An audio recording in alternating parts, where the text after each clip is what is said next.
This guy was betrayed in the worst way possible. The girl destroyed him completely and now she needs to pay. In this game, newbies are treated like trash and don't get any help. The protagonist was humiliated for being weak and couldn't find a party, but this girl was different. She said she was partyless and that he seemed perfect. When they left the city, the girl said he looked like a real knight in that gear. It took a single phrase to make the guy start imagining their future. Together, first kiss, marriage proposal, family, and then kids. But when they arrived at a secluded spot outside the city, the girl really touched his heart literally with her magic staff. As he fell, the player asked why she'd go so far just to steal his items, but the girl explained she didn't need trash loot like his, even calling him poor, and saying he must be a beggar's kid to have such weak gear. When she finished destroying his pride and his heart, she PK'd him and said she was sick of losers. After eliminating the 1000th newbie player, the girl unlocked a secret class in the game. Now she is the first goddess of the game. Chrono Life happy with her new class. She left while saying she had a mission to complete. The eliminated player faces a huge penalty.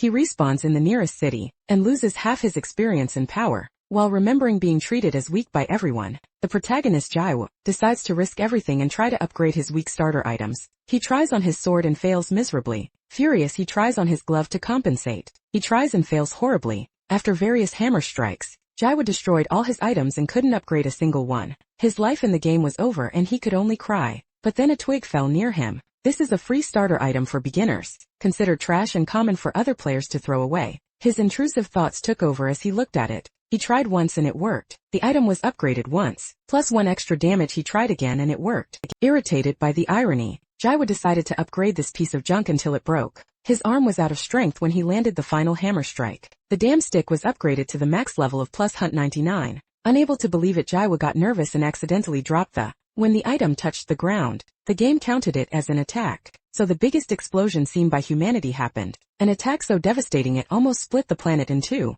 While staring at the destruction, various notifications popped up frantically in front of him. The player broke the record for players eliminated in a single attack. After accepting that he had the most broken power in the game, Jaiwo decided he was going to use this to get revenge on those who looked down on him, especially the goddess girl. Jaiwo is poor, he doesn't even have money to buy new clothes. While walking, another player bumped into him, got furious and threatened him. Jaiwo said, "You asked for it." Then he landed an attack with his stick. The player exploded and a part of the city was wiped off the map. People nearby realized he was the one causing this. Jaiwo was confident, but a system alert caught him by surprise. His item now has a durability of 3 out of 5. Only 3 attacks left until the item breaks. He hid in an alley to think he has the strongest item in the world, but can only use it 3 more times. Using this to PK people for revenge is a waste. This time he used his brain, and decided to use it to become famous, by defeating the strongest boss in the game. Upon arriving at the Valley of Death, Jaiwo hears a threatening roar. It's the strongest boss in Chrono Life, Urus. The 2-headed dragon Urus tries to scare Jaiwo with his strength, but before he can finish speaking, he takes a hit that rips off one of his heads, leaving him in shock. What now? The game has changed and Urus wants to talk it out, but Jaiwo isn't interested in chatting, since he only had 3 attacks left. He decided to defeat the most powerful boss, quickly to power level to the max, so he lands one more attack that leaves the dragon wrecked. Jaiwo laments that his powerful weapon is about to disappear, but at that moment, Urus sees a chance to survive and says he has a proposal for him. Jaiwo, already out of patience, tells him to speak fast. Urus then explains about ego-class weapons. When a strong soul fuses with a weapon, it becomes the strongest in the game and has infinite durability. However, there is a catch. For Jaiwo to access that power, he needs to make a pact with the dragon. This way Urus will be able to live as a soul inside the stick. Jaiwo doesn't think twice and accepts. Urus then fuses his soul to the stick. Now the item became even more powerful, gaining the ego class and infinite durability. Finally, Jaiwo can continue his revenge after all. Now he can use his power to the max without worrying. Meanwhile, back in the city, things are heating up. Wanted posters of Jaiwo have been spread across all kingdoms, dead or alive, with a handsome reward of 1 billion gold. And to top it off, the cavalry has arrived. Various adventurer guilds from all over the kingdom came to solve this problem. The 5 strong, the greatest guilds of Chrono Life, gather with their leaders who are all very powerful, with a single mission: hunt down the one who eliminated more than 850,000 players at once. After all, he is a threat to everyone and must be stopped. For the leadership of this new alliance, the most respected warrior of all was chosen, the Castle King Arden, leader of the Justice Guild. Under his hawk eyes, the World Union Guild is formed and war is declared on Jaiwo. However, now the stick has infinite power and Jaiwo can use it to the max. Oh, and behold, while walking through the capital all happy, Jaiwo suddenly gets a scare. A type of creature comes out of the stick, but soon it speaks, revealing it's Urus, the 2-headed dragon from the pact. Jaiwo thinks he became very cute. It's a pity only he can see him now. But hold on, not everything is sunshine and rainbows. And soon all this joy is going to end. Jaiwo picks it up and questions what it is. It was his wanted poster. The sight completely stuns him, and he notices that there are tens of thousands of posters, just like it plastered all over the city. On every wall Urus, on the other hand, shouts with joy. He says this was to be expected from his young Nim, who took down 800 people with a single blow, a feat he himself couldn't even come close to. Besides, 1 billion gold bounty meant 1 billion in real cash, which was very fancy. Jaiwo questions how an AI like him can use slang like fancy, as that should be a violation of the rules. Yura replies that nobody cares since he's already kicked the bucket. He then asks what his Hyungnim will do now, because with a bounty like this, users from all over the world will be coming for his head, suggesting that maybe they should just eradicate the humans. Once and for all, Jaiwo looks to the side, remembering when he dropped the stick on the ground, and then stares at the scattered posters. He thinks that in any case, the feeling isn't bad at all. He feels like he's become a celebrity. He announces that since things have come to this, he'll have to adopt the LHS style. Or is confused, asks what that means. The protagonist explains that it's an acronym for loser, hiding strength, an archetype where a powerful person pretends to be a loser. Urus questions why he would do that, arguing that humans would just ignore him, thinking he's a weakling. But Jaiwo says he just doesn't get it and that this will be fun. He asks if Urus has never seen something like this before. In the eyes of others he looks like a weakling, but he's actually the protagonist. He needs to enjoy his fantasy life to the fullest, until suddenly he's hit by an arrow. Urus is shocked. Jaiwo falls, spitting blood on the ground. He lays his head down while Urus flies over him, worriedly calling for his Hyungnim. On a rooftop, Hawkeye was watching, holding a rare, cyan-colored bow with a quiver full of arrows of the same hue. He calls out that he's hit the target below. His army runs toward Jaiwo, who remains on the ground as the troops of Arden Castle surround him. Hawkeye shouts, "In the name of the Supreme Commander of the Five Guilds Union, I order you to bind this abominable man who murdered 800,000 people, and throw him in jail." All the soldiers roar in response, ready to follow his orders. Urus, desperate, asks if his Hyungnim is okay, urging him to get up. These humans may be weak, but you'll be in trouble if they all come at once. Despite the arrow stuck in his chest, Jiwoo gets up facing the Arden army. The soldiers shout that the enemy is on his feet. Hawkeye orders don't give him time to breathe. Attack all at once. Boris calls out for his Hyungnim, once more apprehensive. Jaiwo, however, takes back his previous words. He rips the arrow from his chest and hurls it to the ground, in contempt, gripping his staff tightly. He says that he just wanted to live peacefully as a background extra. But these idiots brought this upon themselves. An immense explosion of energy erupts, illuminating the entire realm. As he swings his staff, he unleashes a power akin to a nuclear bomb, and in an instant all the soldiers dropped lifeless to the ground. Hawkeye coughs, having barely survived. He wonders what happened in just an instant. His entire army was decimated. Shocked, he realizes that the capital of the First Realm had simply vanished. Suddenly Jaiwo appears right in front of him. Hawkeye stares at him terrified. As the protagonist draws closer, the elf pulls a summoning orb from his clothes, capable of summoning as many users as he desires. Hawkeye shatters the orb and a magic circle appears beneath his feet, as dozens of other portals open up all around. The elf shouts, "Answer my call." All members of the Union activate large-scale teleportation. Tens of thousands of people begin to emerge from each portal, and Jiwoo simply watches the scene. Showing no reaction, the newly arrived soldiers surround him, revealing an army of millions from the World Union. There were approximately 3 million people, all summoned for a single purpose, to deal with Jaiwo. Hawkeye points at him and screams to his army, "Attack!" At his command, the warriors advance in unison. Seeing the tide of enemies, Jaiwo simply lets out a deep sigh. He then moves his staff to the side and with a single motion, effortlessly cuts down an entire row of soldiers. Everyone in the path of the attack is completely annihilated. Urus watches stunned. Jaiwo swings the staff to the other side and then thrusts it forward, decimating another large portion of the army. The dragon Urus is in utter shock. He remembers thinking that Jiwoo would be in trouble if they all attacked at once. To him it was just common sense. After all, no matter how strong Urus himself was, even he couldn't handle millions of people at once. The World Union was no easy opponent. They were elite rankers from all over the world, and perhaps even Yuri's would lose if he brought his entire army into the fray. That's why he had concluded that the best course of action was to retreat. But now he realized he had been completely and utterly wrong.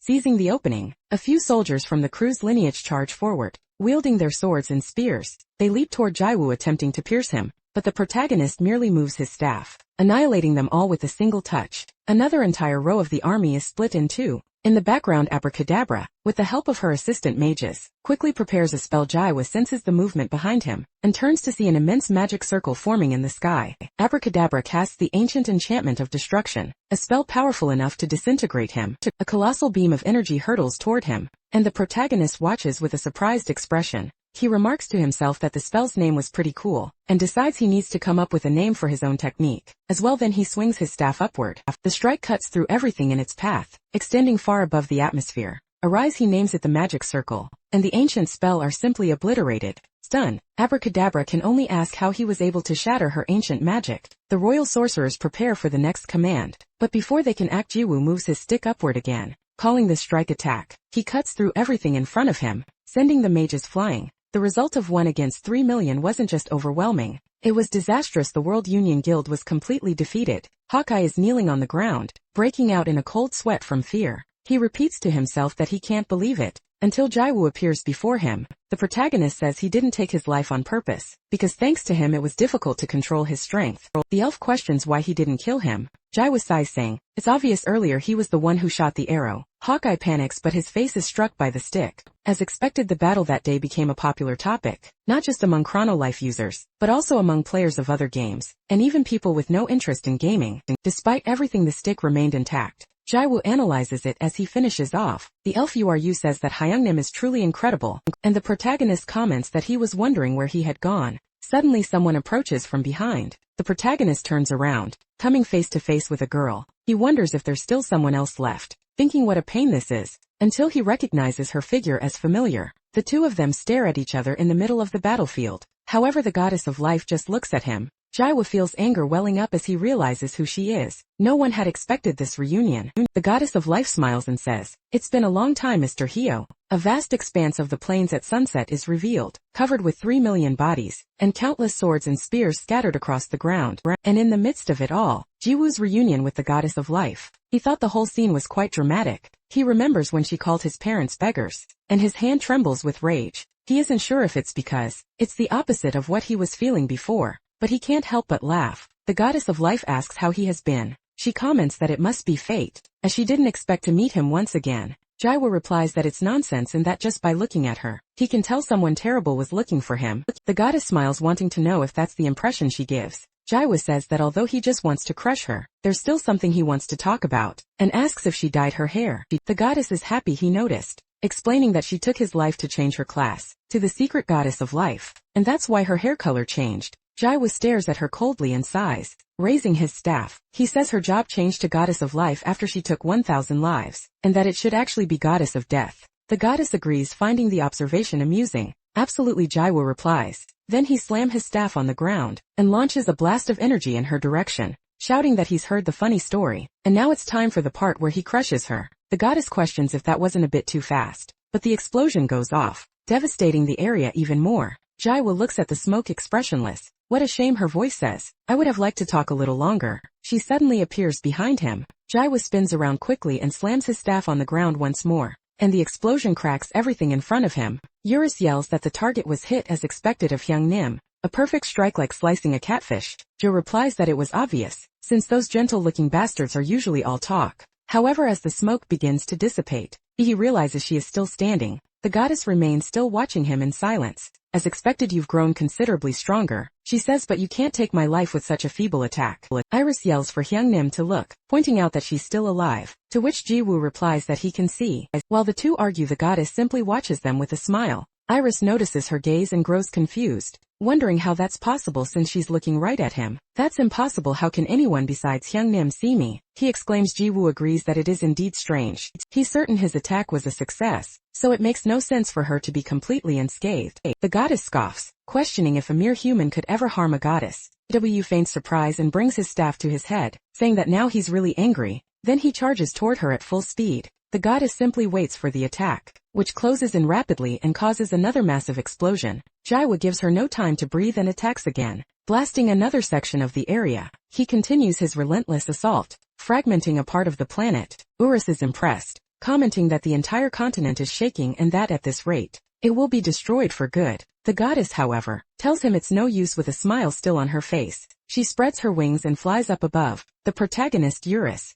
is surprised while Jiwoo begins to sweat, exhaustion radiating from his body. The goddess's wings dissolve into feathers that begin to float around her. She walks toward him and asks what Mr. Hio would do, saying he must have been excited, thinking every day about how to take her life. She advises him to give up, because no matter how strong he gets or how much time passes, you will never be able to kill her. She repeats this standing very close to him. Jaiwoo stares at her for a few seconds, then closes his eyes sighing. As he looks up he turns and takes a few steps back. The goddess asks where he is going and if he has finally given up. In response, the protagonist simply swings the stick a few times in the air. He says he was just seeing how hard he could swing it, thinking he might be able to snap it in two. The goddess replies that it won't work, and that he will never be able to take her life. But the protagonist clarifies that his target wasn't her, but the entire planet. The goddess is utterly bewildered. Jiwoo explains that since he can't defeat her, he'll simply destroy the planet. That way she'll either die in the explosion, or be flung into the vacuum of space from the impact. The goddess stares at him in disbelief, questioning if such a feat is even possible for a mere human.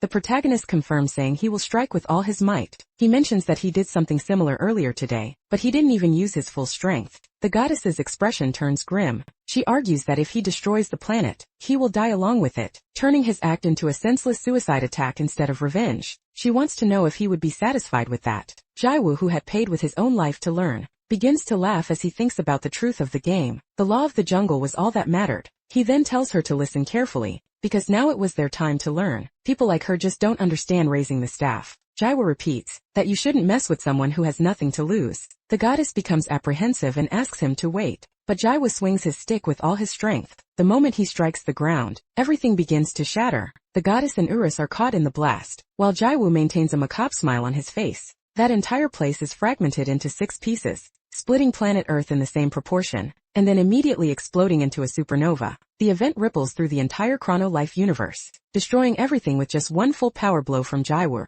Lines of data begin to scroll down a screen. Meanwhile, in the real world, inside a room with virtual reality pods, an attendant is sleeping during his shift. Suddenly, a player yells in frustration after being kicked out of Chrono Life. He wonders why he was disconnected out of nowhere, when they hadn't even reached the final boss. Other players also start questioning what happened, asking the attendant if he flipped the main switch, something he wasn't supposed to do. The employee, now awake, asks them to calm down, explaining that it wasn't a power outage or a tripped circuit breaker. A young man suggests it might be a server issue with Crowley, the game's company. Immediately, someone else shouts that an announcement just went up on their homepage. The notice confirms a server problem with Chrono Life, and states that the reopening date will be announced later. Everyone is shocked, finding it incredible that the server actually crashed. However, one player remains connected. His pod still showed it was in use even with the server down. Back in the game, the system displays a synchronization notification. The client check updates to version 1.7 and checks for connected users. The current number was just one person. Jaiwoo finds himself in an empty room surrounded by floating data. He looks around completely confused and wonders where he is. This was strange since he was supposed to be in the game. Suddenly a mysterious voice mentioned ST389. He explained that this was the name of the planet he had just destroyed, a place known for its beauty in the 4th universe, and revealed that it was their mother's favorite place. Surprised, Jaiwoo turned to the person who was speaking. Jaiwoo asked who he was. The blonde man, however, simply told him to shut up. But then a macabre smile spread across his face as he answered, "I am God." Protagonist looked at him and sighed. "That's your identity, so it's none of my business." Jaiwoo said, "Have you seen a woman with black hair around here?" God replied that it was just the two of them there. As if to confirm, a system screen appeared before the protagonist, showing that the current number of users was only 1. "What is wrong with you?" God questioned. "You took everyone's life. It should be common sense that no one could survive that explosion. Every living thing was wiped out." At this, the protagonist just laughed, leaving God confused by the reaction. Jaiwoo then burst into laughter, shouting that his revenge was finally complete. He was overjoyed. This was why he played the game. "Urus, come out, I finally got my revenge," he called out. But even after his call, nothing happened. Jaiwoo slammed his stick on the ground, calling for his dragon again. "I already told you it's just the two of us here," God repeated, "so you shouldn't expect that child to be here." The protagonist questioned him. "If the current number of users is only 1, then what are you, an NPC or the administrator?" God replied that he was neither, and as he tried to reveal his identity, something cracked in space-time, and the sound of the rift cut off his voice. He sighed and complained that something was already interfering. The light shone in the middle of the room, illuminating Jaiwoo's face. "This is disappointing, but it was great to meet you," said God. "Farewell, and say hi to the little furry one for me." "Wait," Jaiwoo shouted in surprise, but an intense light blinded them both, and the deity vanished before his eyes. Then the game server shut down, and the protagonist was disconnected in the identity room. His was the only capsule still active. It hissed open, revealing Jaiwoo's real body. The young man pulled the virtual reality headset from his head, I can't believe this. Why the hell did he have to show up right now? He grumbled. And what was that about a furry little thing? That's when he noticed a blonde man with a cigar in his mouth, staring fixedly at him. The man stood up and walked over to the protagonist, reciting his details. Lee Ji-woo, age 21, you've been playing Chrono Life for 3 months, and your chosen weapon was the level 99 stick, correct? Ji-woo confirmed it, then demanded to know who he was. Removing his glasses, the man declared, I'm the one who's going to steal your stick. Mentally, the protagonist reviewed his situation. He was just an ordinary college student who enjoyed playing Chrono Life. In fact, until recently, he was just a beginner, but by a stroke of luck, he'd managed to create a level 99 stick. With it, he had beaten up everyone he disliked, including the woman who cheated on him. Then a man claiming to be God had appeared and vanished. And now here he was in a restaurant surrounded by guards. Food was served at their table. While the blonde man ate heartily, Jaiwoo just watched eat. The man said, the lady who runs this place is a great cook. Jaiwoo agreed, wondering what the hell was going on. The man explained that this was the Gukbap restaurant he used to frequent when he was broke. That was 15 years ago. My company was established during the early stages of Chrono Life's development. Putting the pieces together, Jaiwoo realized who he was. It can't be. The blonde man formally introduced himself. I am the president of Chrono Life, Choi Dayak Bae. I thought you were a gangster. And who are these guys? Ji-woo asked. They're company employees, modelers, music directors, marketing leads, Dayak Bae replied. Ji-woo admitted he was scared, thinking they were mobsters, and asked why the president of Crowley had come after him personally. Didn't I tell you in the capsule room? I've come to retrieve the level 99 stick. The protagonist was shocked to hear that. Why that look on your face? Dayak Bae asked. As a game company, it's only natural for us to retrieve bugged items, but I'm the one who enhanced it. Ji-woo protested. 3. Dayak Bae replied. That's the official success rate after enhancing an item 10 times. And of course after that, the chance drops even lower. You probably know that the revelation left Jai was stunned, but he argued that if it wasn't a bug, then there must be a chance of it happening. He stood up abruptly from the table. The Yakbei let out a deep sigh and warned, the level 99 stick will be in my care. In the world of Chrono Life near the town of Frontal, a giant monster was approaching an open field. It was a level 21 Garus. The party of players readied themselves, shouting that the monster was coming. The party's mage cast a fire spell, launching a fireball that engulfed the creature. The monster screamed in agony. The party leader celebrates that it worked, and orders them to repeat the attack. However, a girl named Kyo unleashes her power and runs alone towards the monster, screaming. The leader warns her not to advance alone. However, the girl is brutally attacked by the creature, which hurls her high into the air. She flies towards the group's priestess and lands on top of her, incapacitating them both. In a panic, the other members shout that they're in trouble, that they need to get up and run. Watching everything from a distance, the protagonist remains motionless for a moment, but soon lets out a quick sigh, wondering what he should do. Beside him, Eurus eats a piece of chicken and asks what his young Nim intends to do. Jaiwa thinks for a moment, then picks up his stick, observing his normal stats. He then remembers the conversation he had at the restaurant. Daokeibai had said he would keep the plus 99 stick, leaving Jiwoo completely apprehensive. The CEO, however, replied that it was the company's will. Jiwoo protested, saying it wasn't fair, but Daokeibai explained that he had personally investigated and concluded, but the stick was not a bugged item. From that moment on, the company would no longer interfere with his account. Whether he defeated the game's strongest boss, took the lives of 3 million people, or destroyed the entire planet, he was free to do whatever he wanted as a user. Next, Diakbai put more salted vegetables in his gukbap and offered them to Jaiwoo, saying the decision to add them or not was entirely his. Jaiwoo held the plate and stood up from the table. At that moment, however, the old lady who owned the restaurant smacked Diakbai on the head, scolding him for putting that in the gukbap. She complained that he would drive her crazy, as it made no sense for her to spend all night preparing the bone broth out of consideration for him, only to see him ruin it. Witnessing the scene, Jaiwoo lowered the plate of vegetables. Back in the present, Jaiwoo stares at his stick, thinking about the salted vegetable soup. His attention, however, is drawn to the leader of a nearby party who is cursing. He questions what kind of useless player Kyungtuka is, complaining that she doesn't know how to hold her position, which is the basic requirement for party hunting. According to him, she was acting like a troll, and because of that imbecile, they would have to hold back on the hunt, all just because she joined the party. Jaiwoo remembers a favor Diakbi wanted to ask of him. He had said that although it might sound suspicious, Chrono Life was a very good game. Freedom, romance, and adventure. It was a fantasy world larger than anyone could imagine. Therefore, he should avoid destroying things and simply enjoy himself. Jaiwoo reflects on this for a few moments. Suddenly, the party leader spits on the girl, hitting her scarf squarely. He tells her to get lost, saying he won't hunt with her, and turns to leave, in disbelief that they were using the same items as her. Kion was kicked out of the party. Jiwoo watches the scene and sighs. He thinks that this is all a pain, but it was to be expected from the law of the jungle. Remembering Deokbi's words, he decides that he will indeed enjoy the game in his own way. After all, he wants his salted vegetable soup extra thick. With that in mind, he moves his staff and unleashes a blast of energy toward the group of adventurers, but stops the attack midway upon hearing a scream. Jiwoo looks back. Kian was screaming that this game was shit, and that everyone could go to hell. She yells that those bastards have no eye for good things, and that they should know how great her weapon was, since she spent a lot of money to buy that sword. Jiwoo watches her surprised, remembering when he said the same things about his own sword. Back then people had also looked at him strangely. Kian then shouts that she doesn't need any of them, and that she won't join any party to hunt. She would do it alone.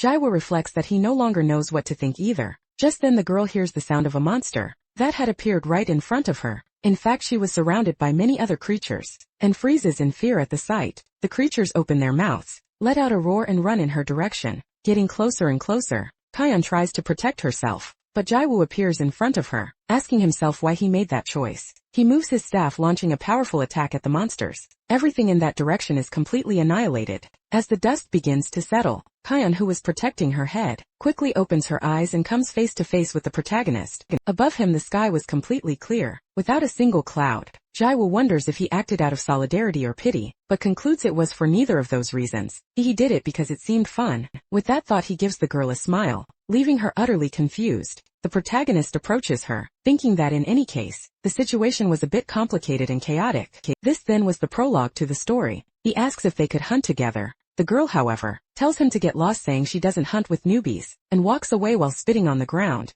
Jiwoo is left confused, thinking that this wasn't a very smooth start. Meanwhile, in the city of Seoul, people were living their daily lives, but always with their phones in hand. An event had captured the world's attention, an event that people now call Judgment Day. An incessant debate was taking over the global gaming community. Everyone was asking who the player was that had taken the lives of 800,000 people. Was he a god of battle, the strongest in Chrono Life? However, one man declared that it was all a sham. He questioned how someone could be the strongest, claiming it had to be just a bug or a disgusting hacker. This was a fairly reasonable opinion. After all, fighting against 3 million enemies made no sense at all. It was a number that couldn't be overcome with just stats and control. The community cried out for justice, demanding that the hacker be banned forever, and that the Chrono Life team do their job. So everyone was focused, awaiting the company's response. And finally the announcement came. While one player was clamoring to bring out the guillotine, the Chrono Life team declared that the user in question was a normal player according to the investigation. He was not a hacker, nor was he abusing any bugs. Everyone was completely shocked by the news,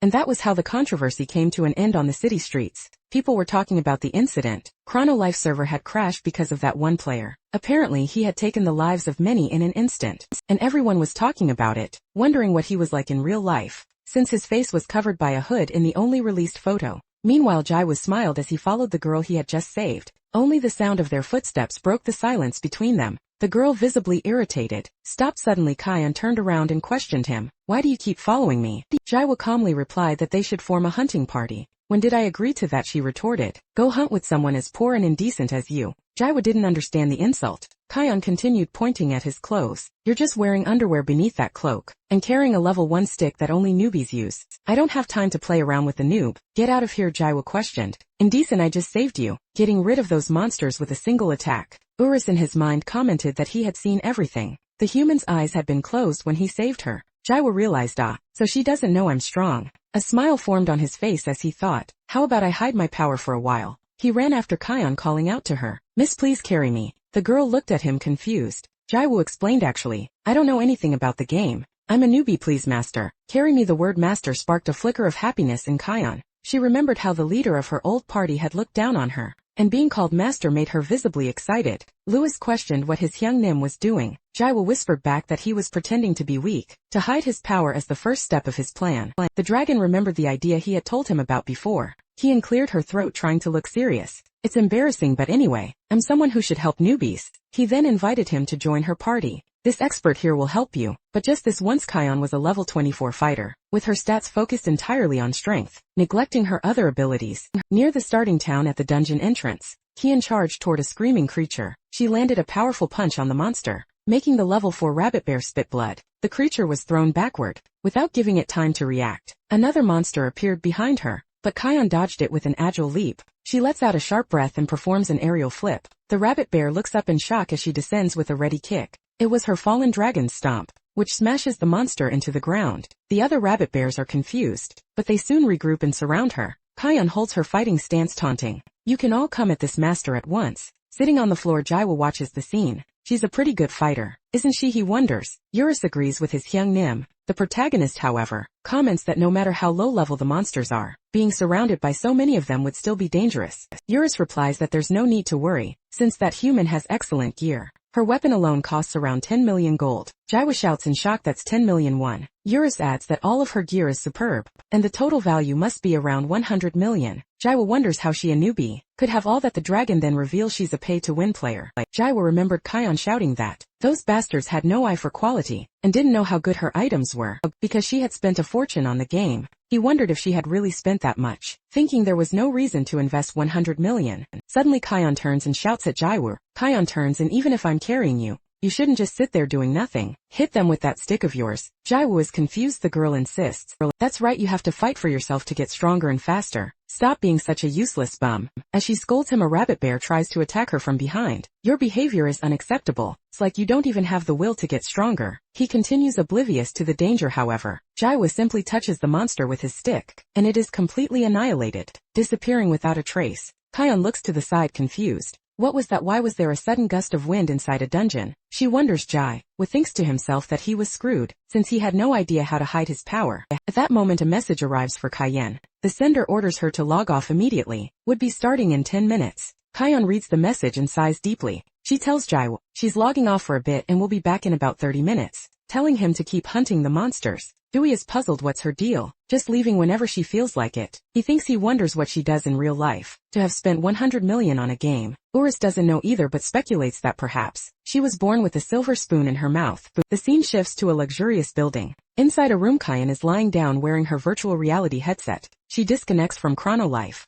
gets out of bed and sighs. She looks at the device, lost in thought about everything that had happened. A smile forms on her face as she remembers the protagonist. Suddenly the door bursts open and her producer storms in, shouting, "You mad woman!" The producer raged that she was still sitting there using that thing, and must have decided to quit her job. Kion yelled back that she was just taking it off, and that the producer should open her damn eyes. But she was only called a game addict in return. The producer then ordered Kion to hurry up and sit down, as they had less than 10 minutes. She continued to yell at her for playing with her glasses on, again reminding her that she was told to take them off when using the headset because it leaves a mark on her nose. Kion replied that she gets anxious if she doesn't wear her glasses, and that the mark could be hidden with makeup. Her producer gave her a cold stare, then sighed, muttering what a pain this was, but that she needed to sit down quickly. If it weren't for the money, she would have wrung her neck by now. The makeup was placed on the table, and the producer took off Kion's glasses quickly, preparing her for her job. The girl removed her hair tie, letting her hair fall loose. On a music show stage, the host shouts,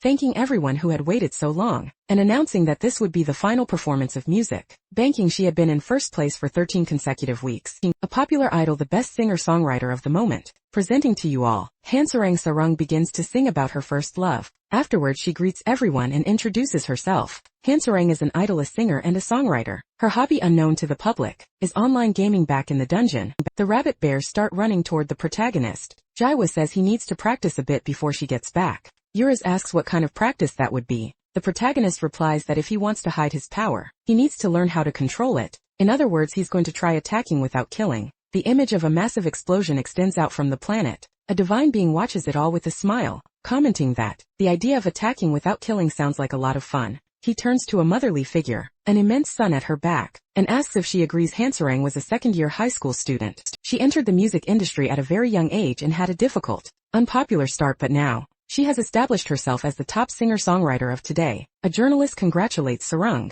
saying he can't believe she's won first place 14 times in a row. He says he loves the sad lyrics of her debut song, based on the story of The Little Mermaid, and wants to know how she manages to write such moving lyrics. Sarung replies that she likes to stay home alone, so she reads poetry collections and sometimes even fairy tales. The journalist notes that this must be why the song has that title, and Sarung adds that her producer asked her not to talk about the fairy tale, as it would be embarrassing and a rather childish hobby. The interviewer is charmed along with the entire audience. He exclaims that this is very interesting, and the girl thanks him. Her producer watches from a distance, complaining that the damn schemer was fooling the entire country, and that it was all an absurd lie. The hobby the public doesn't know about is that she loves to play games. In the interview, the host comments that Sarang is also popular for her acting, and that he heard she played an interesting role in her last drama, a bratty high school girl. Sarang confirms, saying she had a hard time with that role, since she had never once cursed since the day she was born. However, inside the game, she was the complete opposite, calling Jiwoo a damn bastard. She scolds him, saying her master had returned and he didn't even greet her.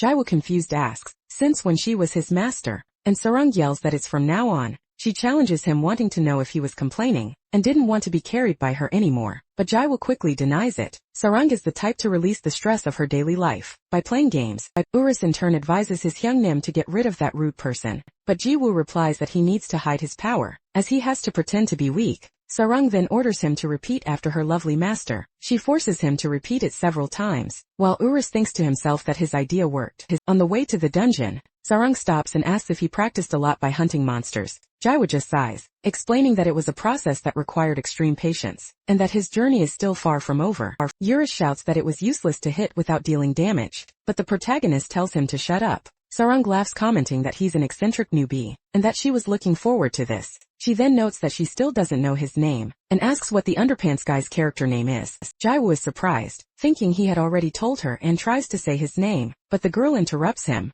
announcing she can just call him Underpants. That sounds good, she says. The protagonist, frustrated, asks why she wanted to know his name. Then meanwhile, some people are spying on the pair from a distance. A bearded man says he found her. His subordinate asks what they should do, and the leader replies that they must gather all the guild members in that dungeon, because today they would demand justice. Further ahead, a rabbit bear rises. The level 22 monster approaches the girl. Sarang orders Underpants to go, and the protagonist obeys like a puppy, approaching the monster as they both scream. The protagonist plays dumb, approaching like a complete idiot. Then he slowly brings his staff forward, meticulously touching a single hair on the creature. Suddenly the rabbit bear is wounded, its head brutally crushed. Without understanding anything at all, it falls to the ground. However, its HP doesn't reach zero, with only a single bar of health remaining. Jiwoo is pleased that the monster is still alive, reflecting that his hit without killing strategy was a success. Sarang celebrates, saying he defeated it on the first try and has gotten very strong. Suddenly a dagger flies in her direction.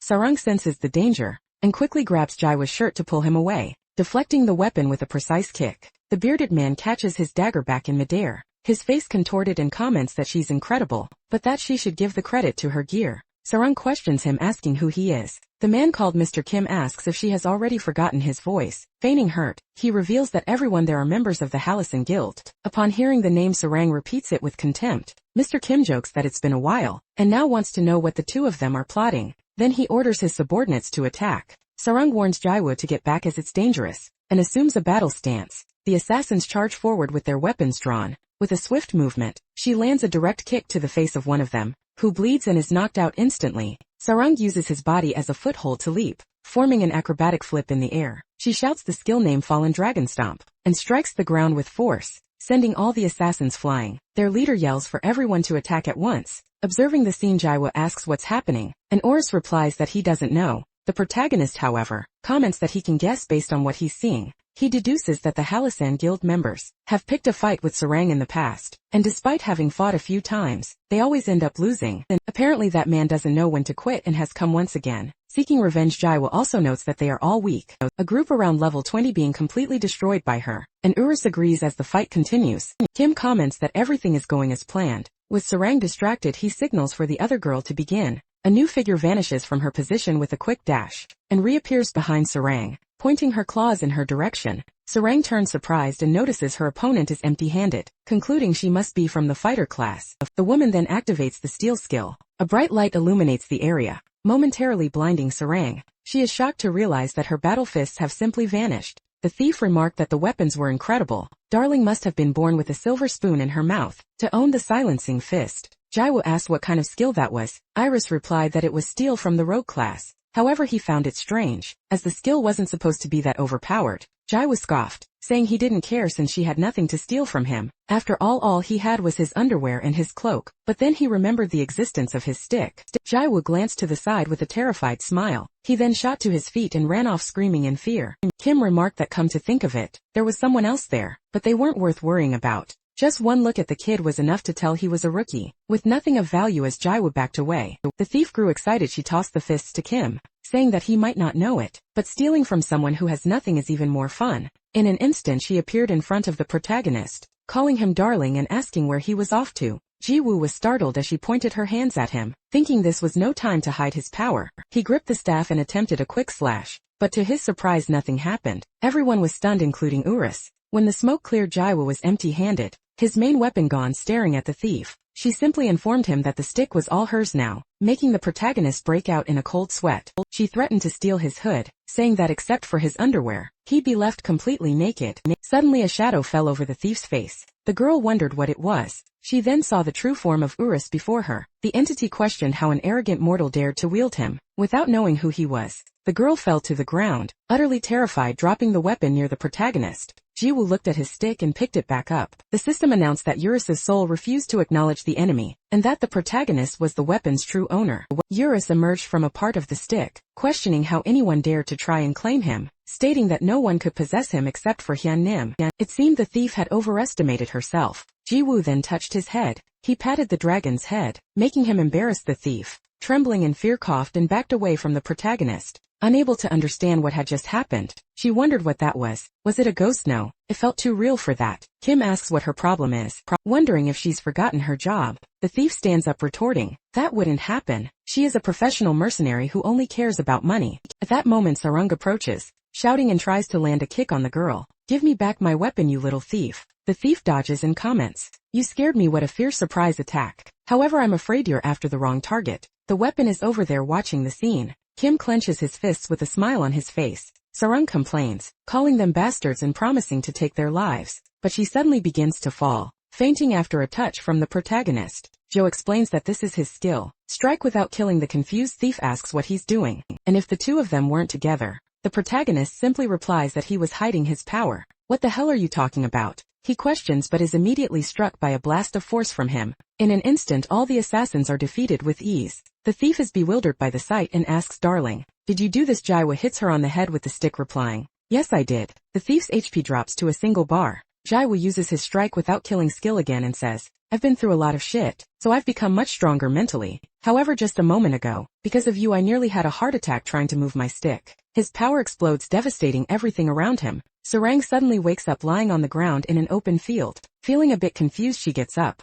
startled by the situation. From behind a tree, Jiwoo asks if she's awake. The girl is surprised and calls him Panty Boy, wanting to know where they were and what happened to those guys. Jiwoo replies that they are near the dungeon and that the enemies have left. What do you mean, and why did I suddenly faint? She questions. It's then that Sarang notices the fists in her hands. Realizing her weapons were back, Jiwoo asked if it had been the Halisong Guild, wanting to know what kind of job they did, who they were and what they were up to. The girl blushed at the question, wondering why he was being so nice, and if by any chance he wanted to go to hell. But soon after she sighed with a smile on her face. She said she would tell him since he got involved because of her, and then asked if he had ever heard of the term pay to win. Jiwoo asked what that was. Urus explained it was a term used in online games. The protagonist wanted to know how he knew that, since he was just a game NPC, and Urus replied that he had looked it up on Wikipedia. He began to explain it exactly as it was written on the site, but Sarung interrupted him and simplified it, and they're users who spend billions on games. That's basically what it means. Jiwoo asked if she was talking about the Halisong Guild, and the girl confirmed, saying they were all that type of people. She explained that a few months ago, she had bought those fists by chance at an auction, and one day, the Halisong Guild started hunting her to try and steal them. However, they're a bunch of old thugs and their skills are crap, so I won every one of our encounters anyway.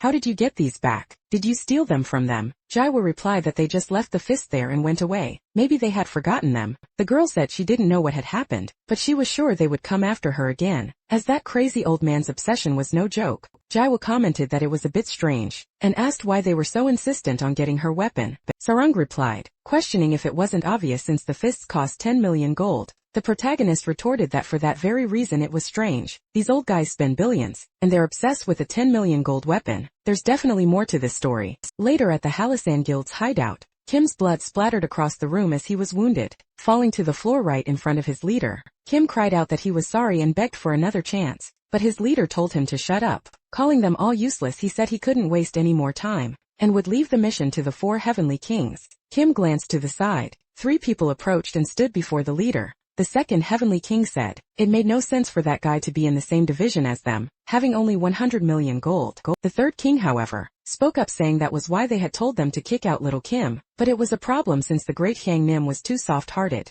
The first Heavenly King remained silent. Then the second king knelt down near Kim, saying that hiring a mercenary had been a pathetic strategy, and that was why he had failed. However, the first king intervened, saying to leave the matter to him. He ran a hand through his hair, mentioning that the silencing fist or whatever it was, would take effect in 12 hours. Upon hearing this, their leader burst into an absurd fit of joyous laughter. He exclaimed that it was great to be called Lord King, with a total net worth of 12 billion. He then ordered his subordinates to show them the terror of the Halasan Guild. The blood festival had begun. However, Jiwoo suddenly appeared in their base, silently scratching his nose. Everyone stared at him completely bewildered. Jiwoo broke the silence, scoffing. A bunch of kids laughing about a blood festival. He openly mocked the four heavenly kings. The king, irritated, questioned who he was and where he came from. Jiwoo simply told them to try and figure it out for themselves, and in a gesture of pure disdain, picked his nose. He commented to himself that it would be difficult to keep hiding his powers and pretending to be weak if they kept bothering Sarang. Then he started laughing again, mocking their titles once more, and declared he would end this without any more delay. The king sighed in anger, calling him a crazy bastard and ordered his subordinates to finish him. The men rushed forward, preparing their best attacks and closing in at a frightening speed. Jiwoo, however, just kept a smile on his face. With a simple swing of his staff, he unleashed a blast of power that obliterated all the attackers. They were defeated by a mere twig. Meanwhile, outside the house, a girl approached humming cheerfully. Back in the fight, the first Heavenly King charged at Jiwoo, who defeated him with a single simple strike of his staff, making him spit blood suddenly. An explosion split the house in two. The approaching girl, the goddess of life, was startled for a moment, but a smile soon spread across her face, as she immediately recognized who was responsible. The leader, the Lord King, yelled for all remaining members of the Halasan Guild to attack at once, facing the new threat. Jiwoo simply sighed, gripping his staff firmly. Jiwoo commented that if they wanted to take his life, they should bring at least 3 million people. He then moved his staff, delivering a blow that struck one of the assassins in the face, and caused an explosion that shot toward the sky.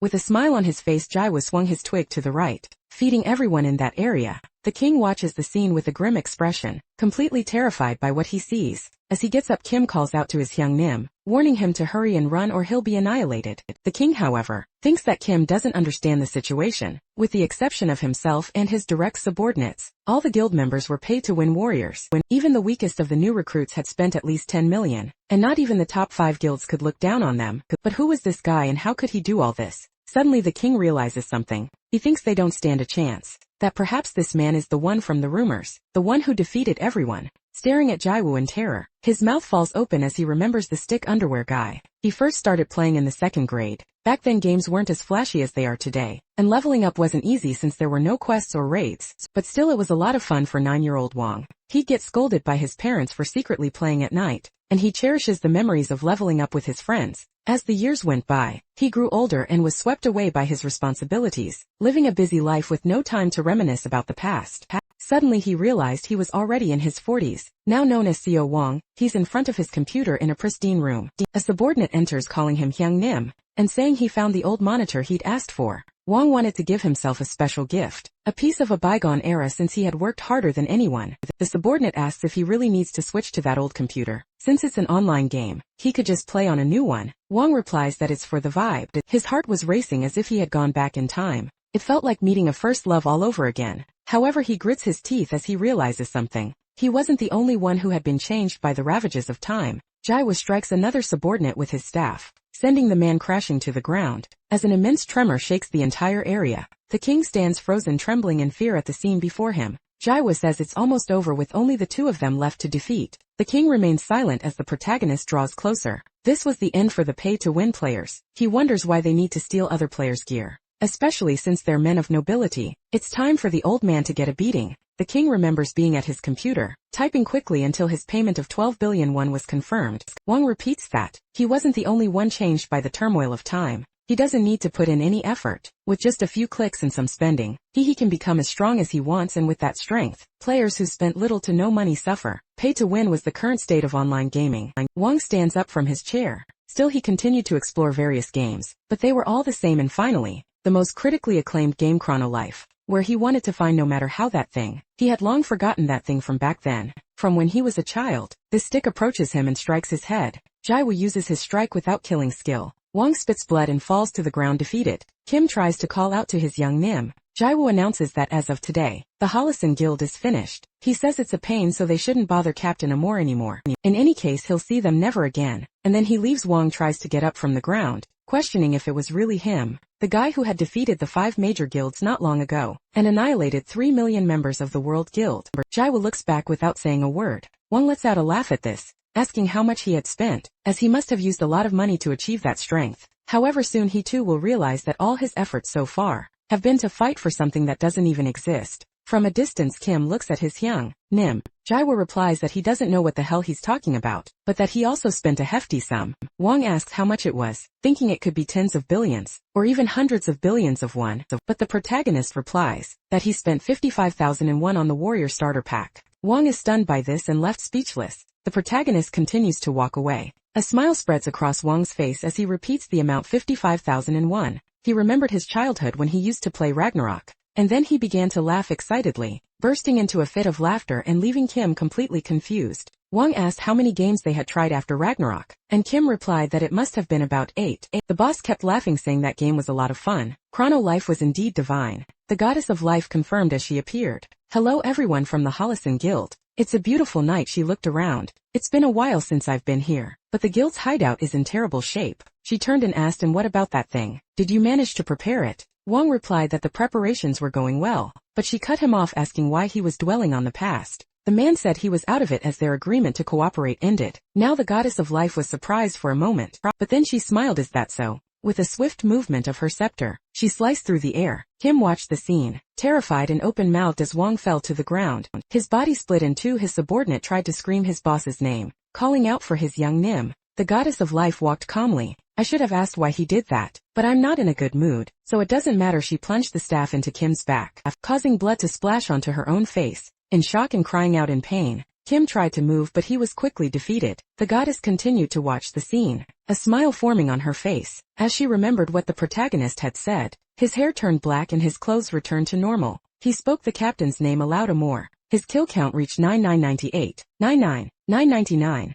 The system announced that he had annihilated the Halisan Guild, and that his combat experience was being calculated, raising the total to 999,000 kills. Jaiwoo was confused by the announcement. The system then notified him that he had reached the highest level. What the hell is this? The young man wondered. What is it? Eurus asked. Didn't you hear that crap? The system just said I reached the max level or something. Jaiwoo opened his status window. His class was novice and he was at level 999, with almost 5,000 unallocated points. He and Eurus stared at it, understanding absolutely nothing. They both wondered what this was all about. In the game called Chrono Life, world's best virtual reality game, ranked first in active users, cumulative subscriber sales and ratings, reaching the max level was considered impossible. In an interview, Lee Sang-hyuk, the professional gamer known as Faker, had said it would be impossible to achieve such a feat anytime soon. Despite players all over the world playing day and night, no one had managed to reach level 999. The master level Faker said he wasn't certain, but that even if all the top rankers in the world, including himself, defeated monsters 24 hours a day, it could take several decades to accomplish the feat.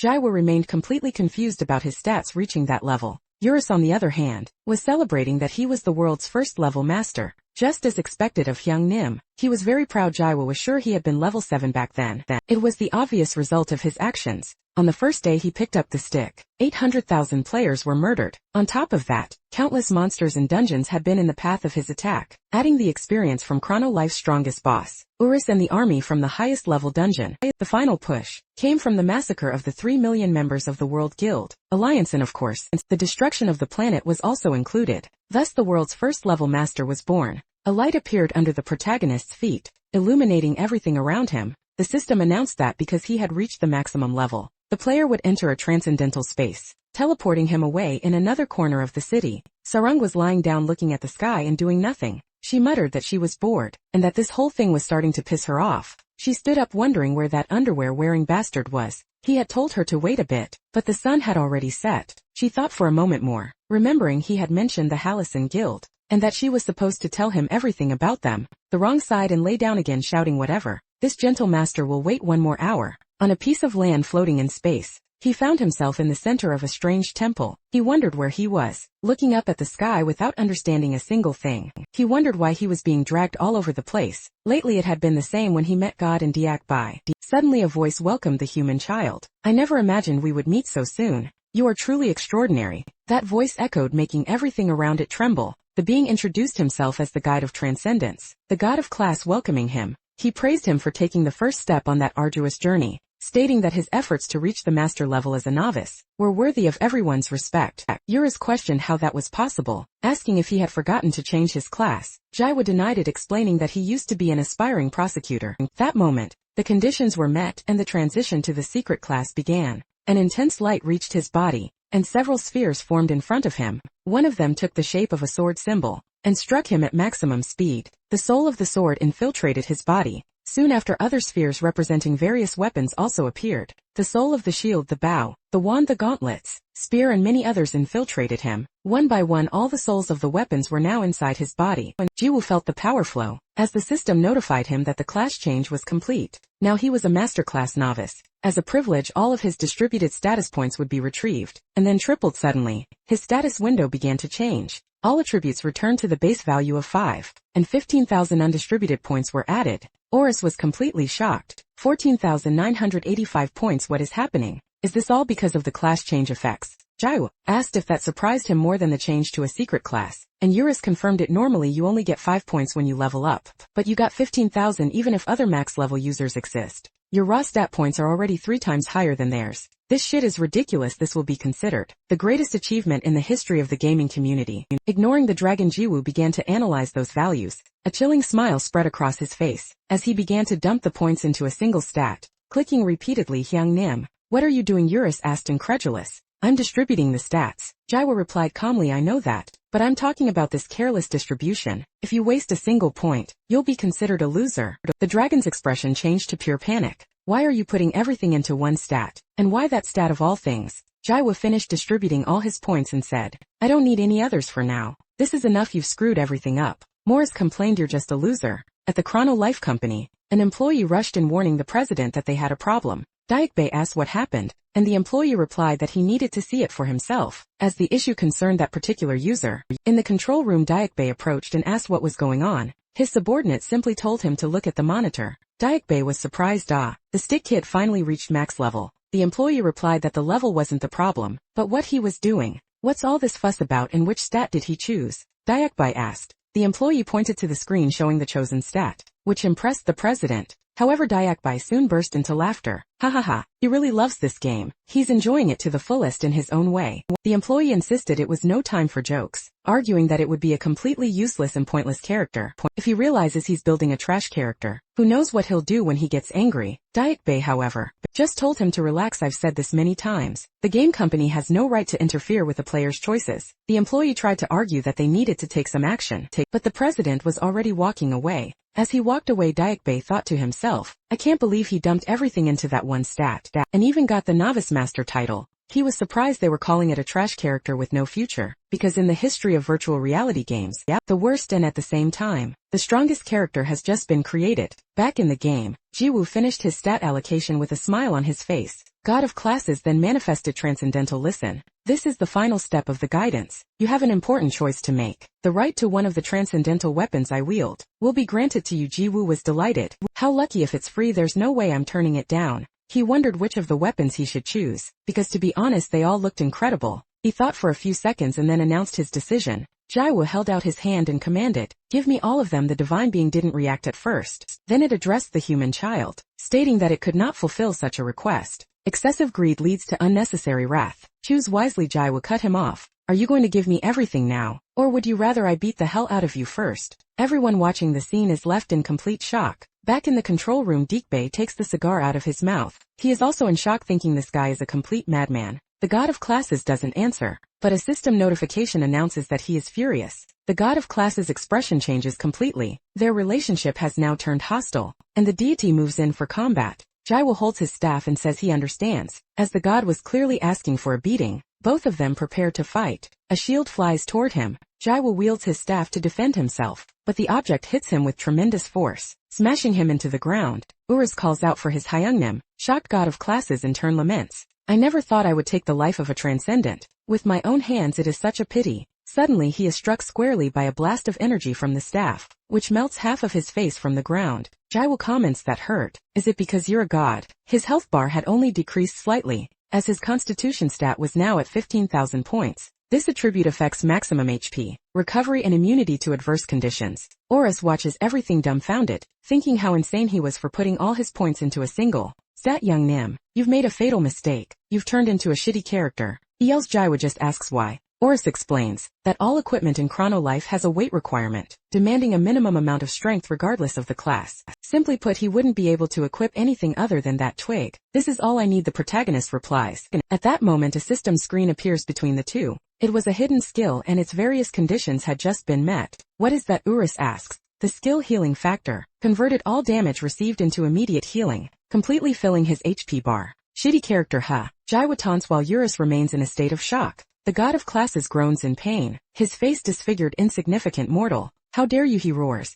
shooting beams from his eyes. Jiwoo takes the attack head-on without even trying to dodge, and falls to the ground. Horus runs toward him, shouting his Hyung Nim's name, but Jiwoo just bursts into laughter. As expected, Chrono Life is too good, he exclaims as his chest completely regenerates. How disgusting, Horus thinks. Parachute tainted worm, the god shouts, delivering blow after blow. Jiwoo simply absorbs all the attacks. His health would drop for an instant, only to regenerate immediately after. The god of classes continued to attack non-stop, in a completely futile cycle, but Jiwoo took every attack without reacting, just laughing. His HP endlessly dropped and rose. He then remarked that this was enough and that he would end it now. After all, thanks to the god, he had benefited in many ways. So, it was time for the enemy to hand over all the weapons and disappear. The god of classes warned the human child that his endless greed would one day consume him. When that day came, he would be doomed. But Jiwoo just prepared for his attack, saying he simply didn't care. He then delivered an upward slash that struck the god of classes squarely. The system notified that the god of classes had ceased to exist.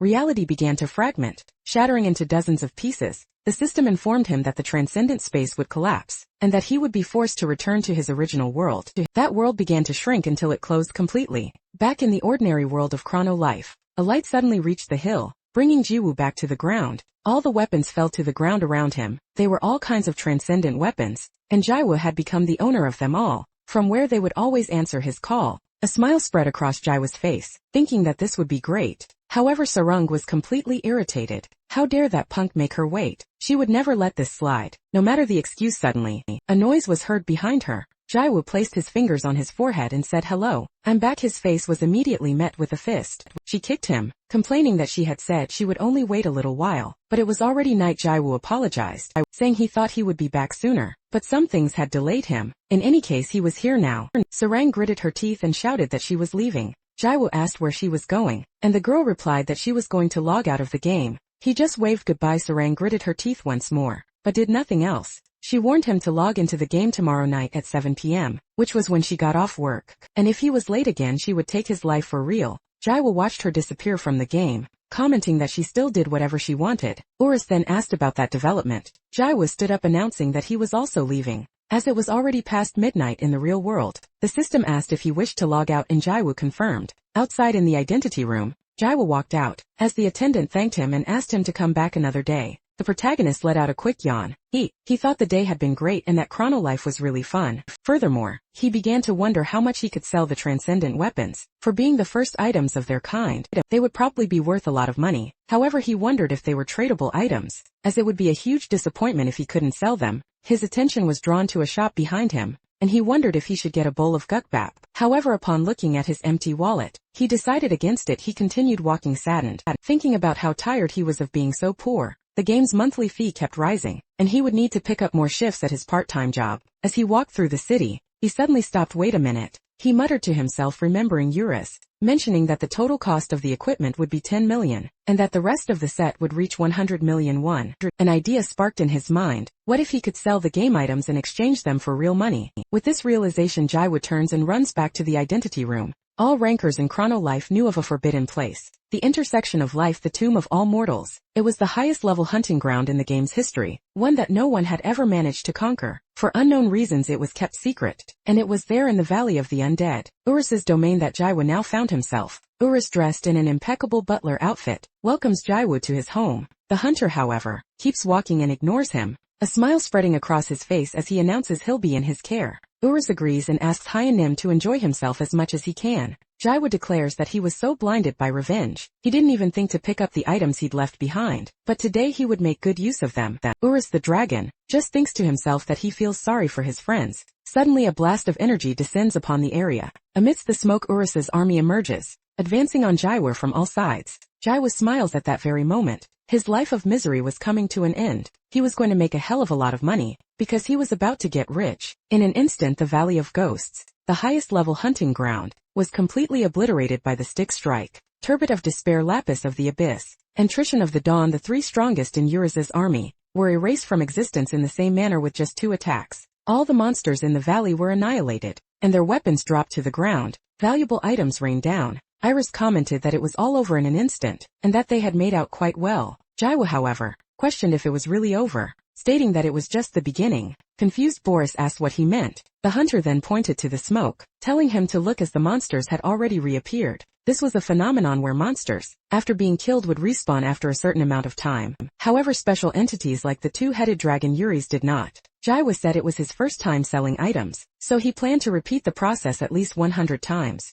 And just like that, another explosion echoed through the valley. In the past, there was a very interesting lecture at Harvard University. The lecturer asked the audience if they all knew Bill Gates, the richest man in the world and founder of Microsoft. He explained that even if Bill Gates found 100 on the ground, on his way to work he wouldn't pick it up. The reason: it would be an economic loss for him. It takes 2 to 3 seconds to bend down and pick up the money, but in that time he earns at least 150 per second. In other words, he would be losing about 200. However, back in the Valley of Ghosts, the situation was different, with all those items piled on the ground, forming a huge mountain. The time it took to farm 100 waves of monsters was about an hour, including the cooldown time. In total, the accumulated value of the items on the ground was about 15 billion. According to the lecture, Bill Gates earns approximately 500 million won per hour. In a single moment, a young, part-time worker from South Korea exceeded the hourly income of the richest man in the world. The next day in the city of Seoul, a saleswoman at a Gucci store was thanking Ji-woo. "Thank you for your purchase. Please come again." He walked out of the store, wearing an outfit that cost over 3 million won, having also bought a new car and all sorts of luxury goods. People on the street stared at him in awe, with some commenting that it was the first time they had ever seen a Lamborghini. Jaiwu took off his 2 million won sunglasses, and as he drove away from the area, told himself it was time to show off. He floored it and crashed into a lamppost just moments later. Shocked and with a panicked expression, he yelled, "My 400 million won Lamborghini." A few minutes later, however, he showed up with a new car, commenting, "Whatever, I can just buy another one." Meanwhile, at the Chrono Life building, Dayak lit an expensive cigar, placing a hand on his head as he grumbled. He then told the employee to continue with the report, and the man agreed, summarizing that the company was ruined and they should flee. Dayak asked if there was any way to unblock that bastard's transactions, but the employee stated that at this point it was impossible. The chairman continued to complain until his cell phone rang. He answered, already grumbling about his life. On the other end of the line, Jaiwu asked how the chairman was doing, commenting that he was on his way to spend more money, and that he must know the feeling. Jaiwu taunted him further, saying he was thinking of doing a good deed, and that perhaps the chairman was in need of something. Dayak then screamed, blaming that bastard for everything. Jaiwu wondered aloud, ironically, if something had happened, and hung up. He wondered what he should buy next, since he'd already acquired all sorts of things. However, he felt that a highlight, a true high point in his life, was still missing. Suddenly an idea struck him and his eyes widened. He got ready to drive, thinking to himself that he couldn't believe he'd forgotten the most important thing. In an incredibly expensive building, Jaiwu let out a laugh like a cartoon villain. He announced that his penthouse was of the highest quality, super luxurious, and that everyone was welcome to his new home. Finally, he had achieved the great highlight of his life. But then, he remembered the first thing you're supposed to do when you move. He rang a neighbor's doorbell holding a rice cake in his hands. A female voice from inside asked who it was. Jaiwu replied that he was the new neighbor, who had just moved in and brought some rice cakes as a gift. The young woman on the other side sounded confused, and asked him to wait a moment please. The door opened and Jaiwu,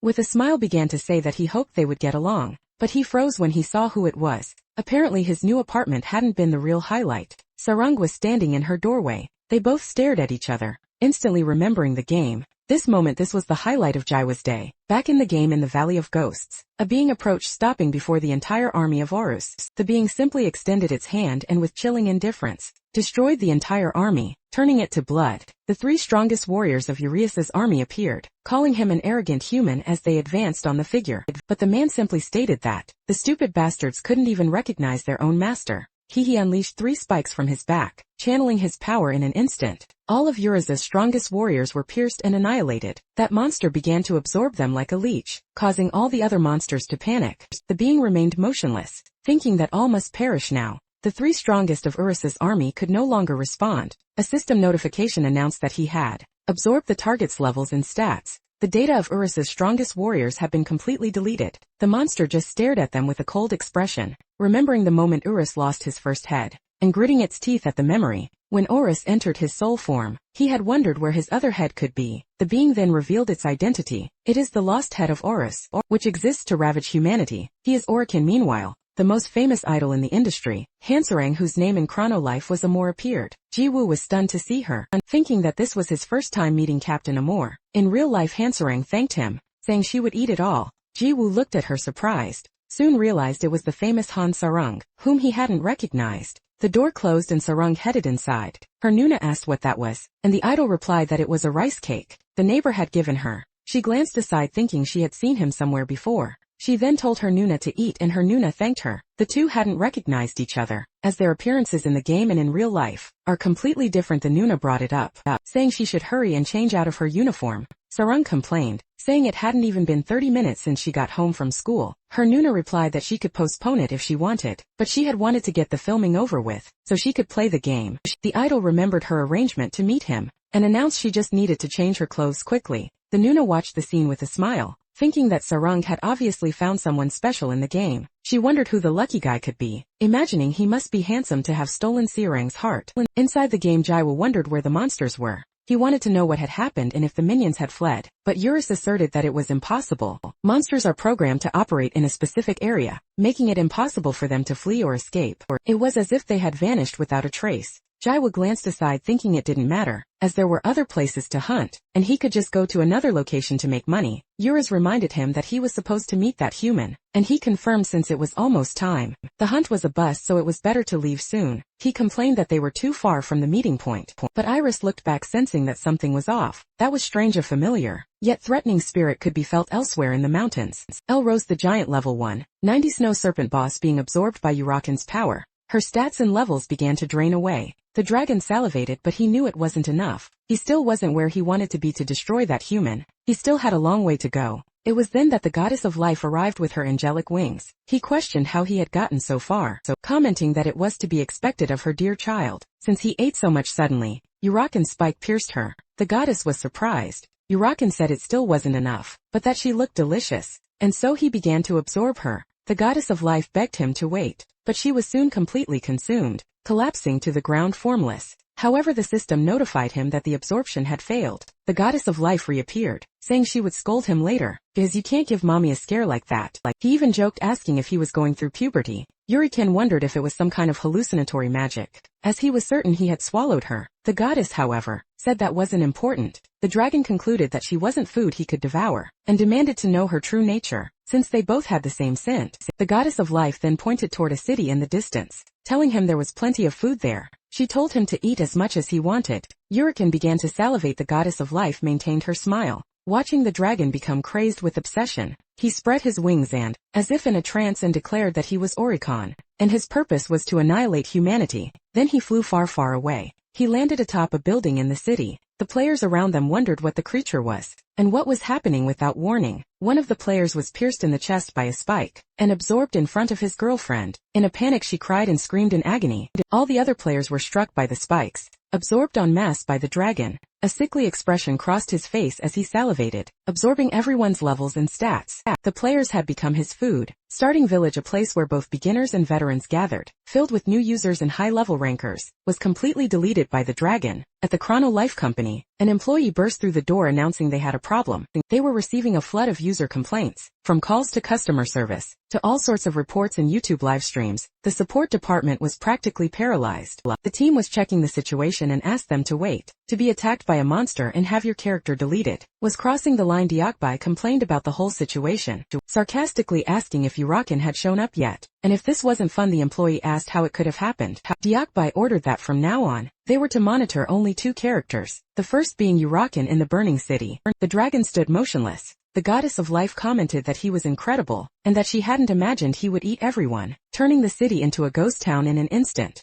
Urakan continued to salivate, saying it still wasn't enough, and that she had to tell him where to find more food. The goddess replied that she didn't know about the next meal, but then her expression shifted into a smile. She said she knew of one in another direction, and that it would be a delicious meal for him to absorb. In a forest area at 7:34 p.m. Sarang trembled with rage, remembering what she had said. If he was late she would take his life. She was sure she told that bastard. Looking to the side she thought that little shit was taking too long, until she realized Urakan was right behind her. The girl was a level 24 fighter, while the lost head of Urus was level 999. In the city of players, Hawkeye walked complaining. He was the supreme commander of the 5 Guild Alliance, and one of the top rankers in Chronolife. With his unique and overwhelming charisma, he had appeared in interviews, on YouTube and newspapers, and was a man without equal in the game. However, after Judgment Day, the World Union Guild was dissolved. Hawkeye, the former supreme commander, fell into ruin after taking all the blame and responsibility. He repeated to himself who he was, and the title he held for the World Guild had once been at his feet. He wondered if the others thought he would simply fall like this. When a sudden explosion shook the area, people started screaming that a monster had appeared in the central square. That village was supposed to be a safe zone. That day Hawkeye witnessed something unbelievable, the sight of several players being simply deleted. He hid watching the scene and wondering what the hell that was. This was really crossing the line. The goddess of life noticed him but just kept a smile on her face. The scene of destruction in the village continued, until the moment they both began to fly, moving far away from there. Hawkeye watched everything with the system screen open, thinking about the notice board. Suddenly he began to laugh, a laugh that bordered on madness. The monster in front of Sarang startled her. She thought, I don't think this guy is a player. Was there a monster like this on the Hill of Beginners? The goddess then appeared saying, it's a pleasure to meet you. Captain Love. Sarang questioned her. Do you know Underpants? He's the only one who calls me that. She continued, annoyed. I almost hit him. Why did you give your character such a scary skin? Luna asked, are you close to him? Sarang replied, for now. Actually, I just felt like playing with him a bit, even though I don't like him that much. He just won't leave my shadow. The goddess of life's face darkened for a moment, but she quickly forced a smile. Earlier, while facing the Hollisan Guild, Luna was already in a bad mood because of Jaiwur, who had spoken with Captain Love. You are truly very annoying, said the goddess. Sarang, confused, asked, what do you mean by that? Before she could react, she was pierced by spikes, lifted into the air by a blow from Urakan. As her HP bar dropped to 0, Luna declared coldly, please go to hell. You were overrated. Sarang fell to the ground, and from her body, only the scarf she wore remained. Urakan absorbed the player's stats and levels, commenting, delicious. That was quite a meal, Luna replied. Of course, after all, she was a piece of a god. Urakan seemed to question the statement, but the goddess just walked over to the scarf on the ground. That's not important, she said. Don't worry about it. Stepping on the scarf that was on the ground, she asks if they should go eat more delicious food. However, Jaiwoo interrupts her, wanting to know where the sickos were going. Both turned around, coming face to face with an angry face. The goddess breaks into a smile, saying, it's been a long time, and asks how he is. Jaiwoo, however, tells her to shut up. He warns her to get her filthy pig's foot off the scarf, but she doesn't want to lose her life again. The goddess looks down at the scarf she was stepping on and moves away,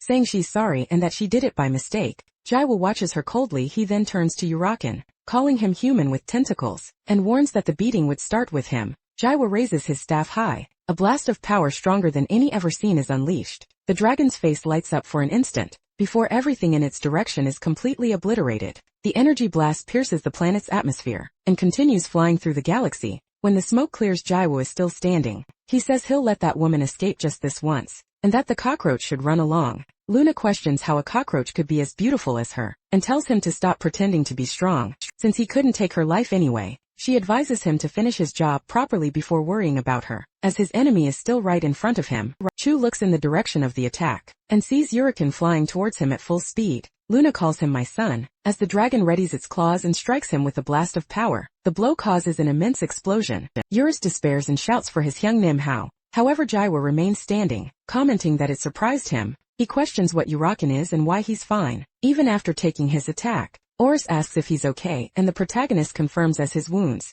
regenerate in an instant. Urakan asks why he would be surprised, stating that he could simply dodge that kind of attack. He says the blow simply never reached him. Jaiwoo glares at him coldly. Dodged it, huh? Then I'd better swing harder next time. Urus remarks that it was a nasty bluff, questioning if Jiwoo was saying the previous attack wasn't at full power. But the protagonist confirms, explaining that all his attacks so far were just normal strikes. Saying this, he releases an immense energy, leaving Uraken completely terrified. Jiwoo releases energy from his chest, activating the novice skill, Swordsman's Spirit Master. Until now he could only use one of his skills. He then addresses Uraken, calling him son of a cockroach. He warns him that for the first time he will use a skill. If he gets hit he'll be gravely injured, so he'd better do his best to dodge. Jiwoo grips his stick with all his might, and orders the system to activate the skill. Continuous cut. The unleashed blow flies out of the planet, heading towards Saturn. With every second the attack travels. Memories of Sarung flood Jiwoo's mind, and he grows enraged by everything that has happened. The blow seems to completely erase Uraken's existence.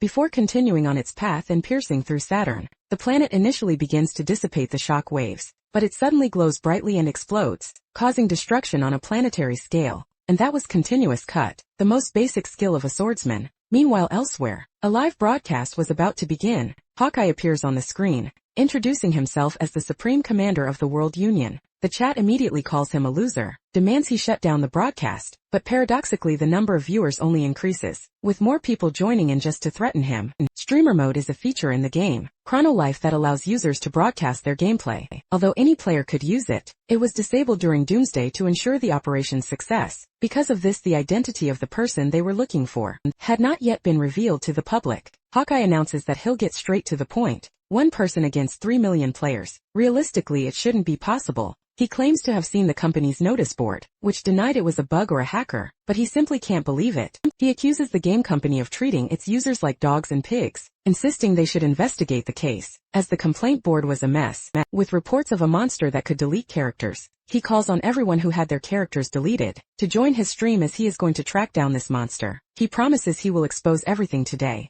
revealing the truth behind that rotten game company. Suddenly he stops and changes his tone, asking everyone not to forget to subscribe and hit the notification bell. Back at the battle site, the smoke begins to clear. Jiwoo remains standing unharmed and lets out a sigh. He comments surprised, but Uraken was incredible for having survived. Jiwoo can't believe he managed to avoid a fatal blow, and wonders how he did it. Despite having survived, the monster was completely wounded. The being then formally introduces himself. He is Uraken and his sole purpose is to annihilate humanity. He reveals himself as the strongest boss. The lost head of Urus confirms that he knew, saying, the familiar presence he felt earlier wasn't just his imagination. He asks Hyun-Nim to be careful, as that bastard could be the reason for the disappearance of the monsters. In the Valley of Ghosts, Captain Love's death earlier must have also been his doing. As Jiwoo processes the information, Uraken watches the conversation from a distance, repeating that he will take his life. Before launching another attack with his claws, Jiwoo asks if he's serious, remembering that Love's character had been completely deleted. At that exact moment Uraken attacks, but the protagonist blocks the blow by touching the monster's head with his staff and activating non-lethal attack.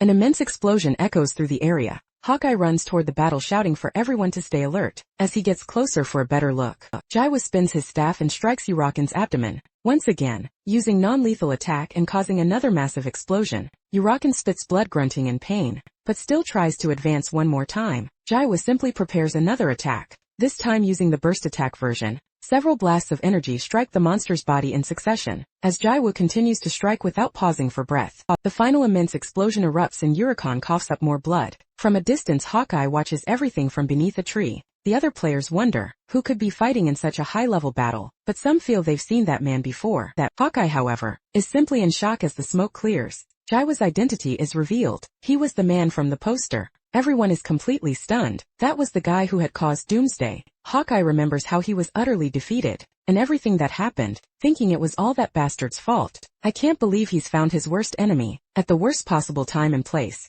Without hesitation he aims his bow in Jiwoo's direction. The arrow flies toward the battle, but instead of hitting its target, it shatters a piece of Urkon's horn. The onlookers wonder what that was. Suddenly, someone in the chat announces they've recovered their character. Soon other people start reporting the same thing. Hawkeye is in denial, thinking that should be impossible, albeit with reduced levels and skill points. With his body covered in wounds, Uraken's level plummets to 723. Jiwoo wonders what is happening. At first he was dodging the attacks with ease, but now he realizes the monster has gotten slower. Urus explains that the energy the bastard had absorbed was returning to its original owners. Meanwhile, at the company building, One of the team leaders states that he understands the situation. He explains that the player's data wasn't deleted, but rather transferred to Uraken's horns. Diakbi surprised questions how he, a developer, didn't know about this. The employee replies that he was the design team leader. Back in the fight, a smile spreads across Jaiwa's face. Is this for real? So if I beat the hell out of this bastard, will Captain Amma return too? The mention of the name seems to startle Uraken.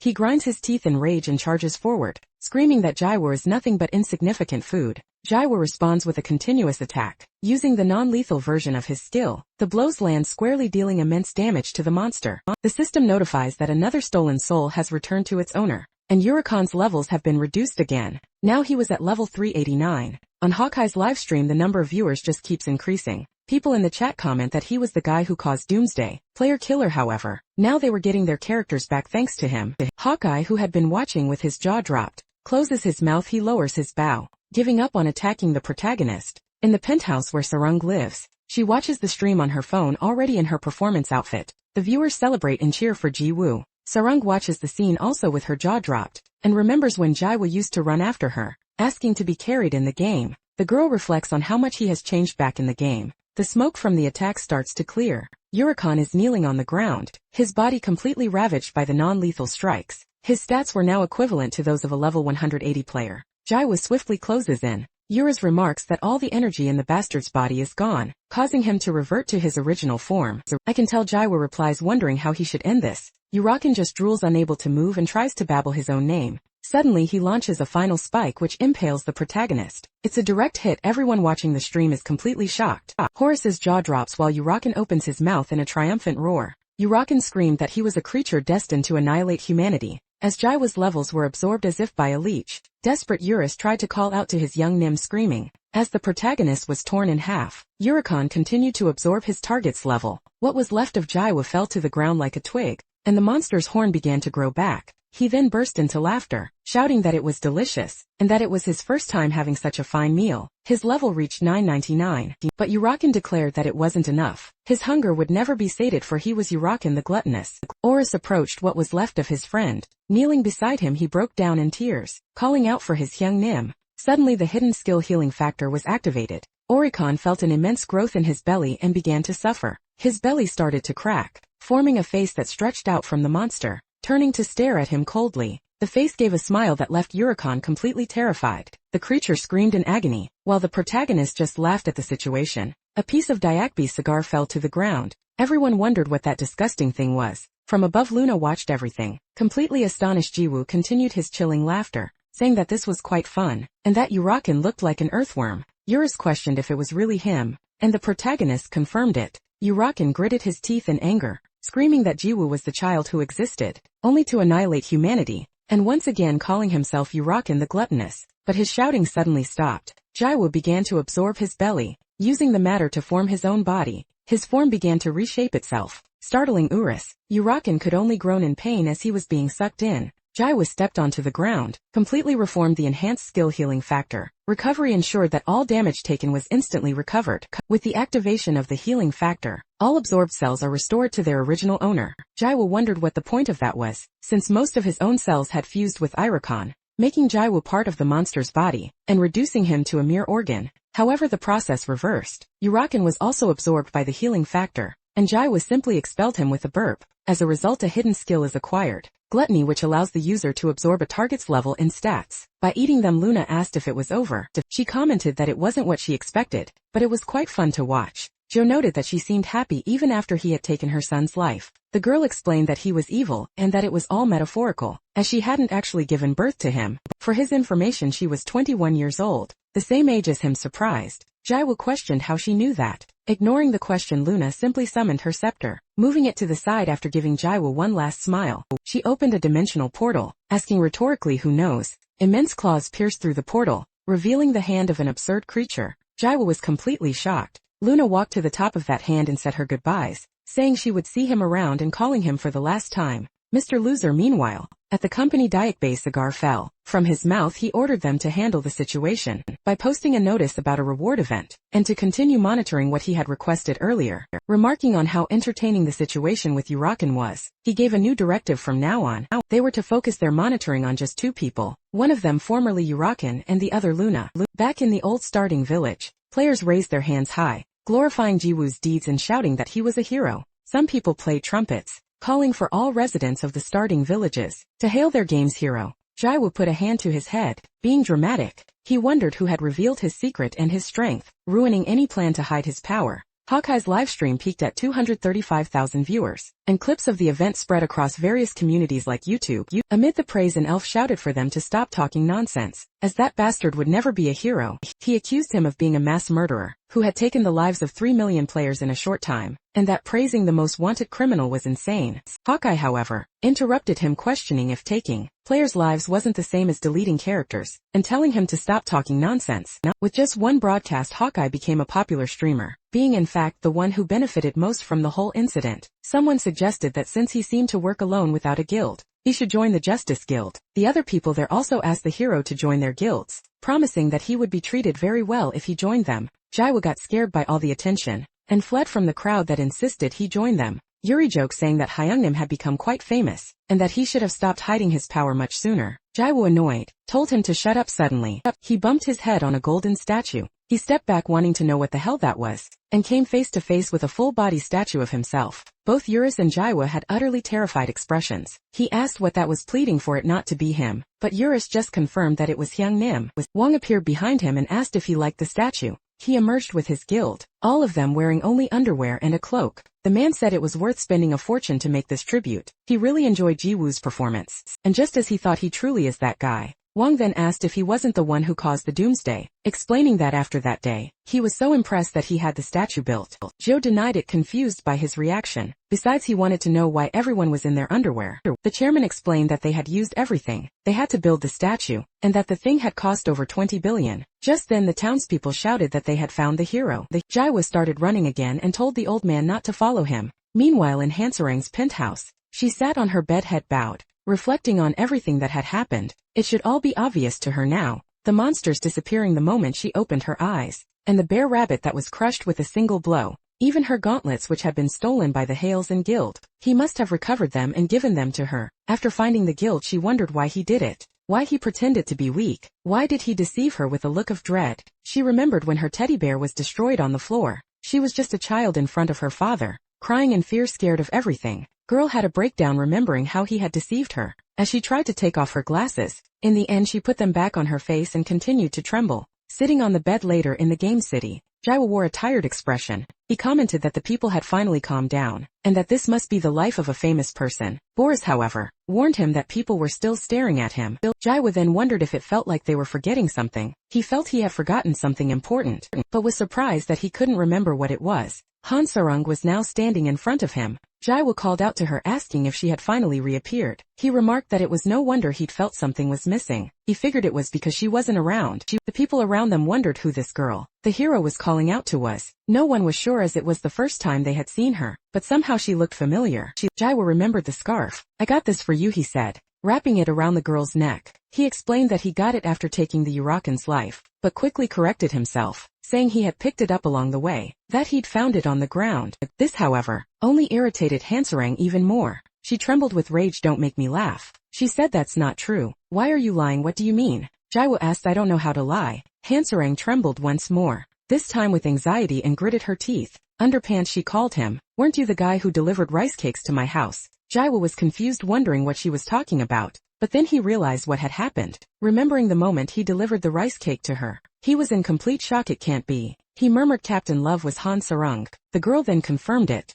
as the audience watched the drama unfold. "That's my identity in the real world outside the game." Hansarang's story was that of a girl who simply loved to sing. "Are you crazy?" her Nuna questioned. "You can't just reveal your identity in front of so many people. Do you have shit for brains?" She was already the #1 trending topic online, and it was a total frenzy. Journalists clamoring for interviews. On top of that, you customized your character to look exactly like you. You should have thought of that before you started playing. Customization is a feature in the game, used to alter a character's appearance, but in virtual reality, the law requires players to log in with their real-life looks. The Nuna yelled that she should have at least changed her hairstyle, and that it was a miracle her identity hadn't been exposed until now. And what's the big deal? Hansarang retorted. I wasn't even trying to hide it. Is it a sin to play a game? Why should I have to hide my identity? I play to have fun, so I shouldn't have to care what other people think. It's because I'm afraid your real personality will be exposed. Have you forgotten you've been putting on an act for the entire nation? Said the Nuna. This only infuriated Hansarang more. I never wanted to pretend in the first place.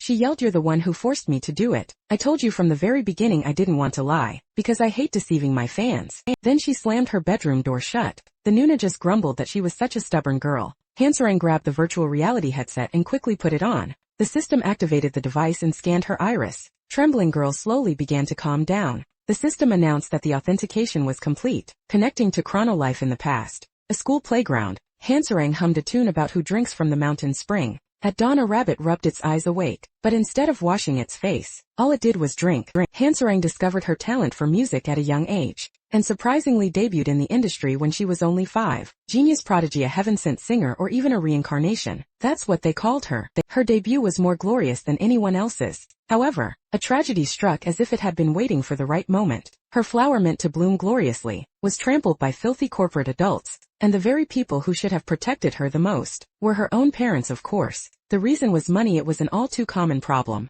seen throughout the entertainment industry. A tragedy that ruined a young child's life, as if she were a tragic character in some cheap drama just like that. Hansarang was cruelly overworked. Various music programs, interviews, a variety of shows and countless commercial shoots demanded her time. The reason she could handle such a harsh schedule, one that even an adult couldn't endure, was ironically because of her parents, who would always ask what the problem was, saying she can do better than this. Even while crying and fearful, Hansarang would force an anxious smile onto her face. However, the child's small body quickly reached its limit on stage. During the year-end special broadcast, that was pulling in the highest ratings of all time, she was preparing for a spectacular final performance. Under the extreme pressure, at the very end of the show, the girl collapsed, vomiting on the stage floor. As the horrified audience watched, the girl began to cough, frantically calling out for her parents in fear, but they didn't respond. Instead, they covered their faces, overcome with anger. Seeing their reaction, the already ill girl fell into an even greater panic, and just like that, the child was left with a scar she would never forget. Sitting in a verdant field,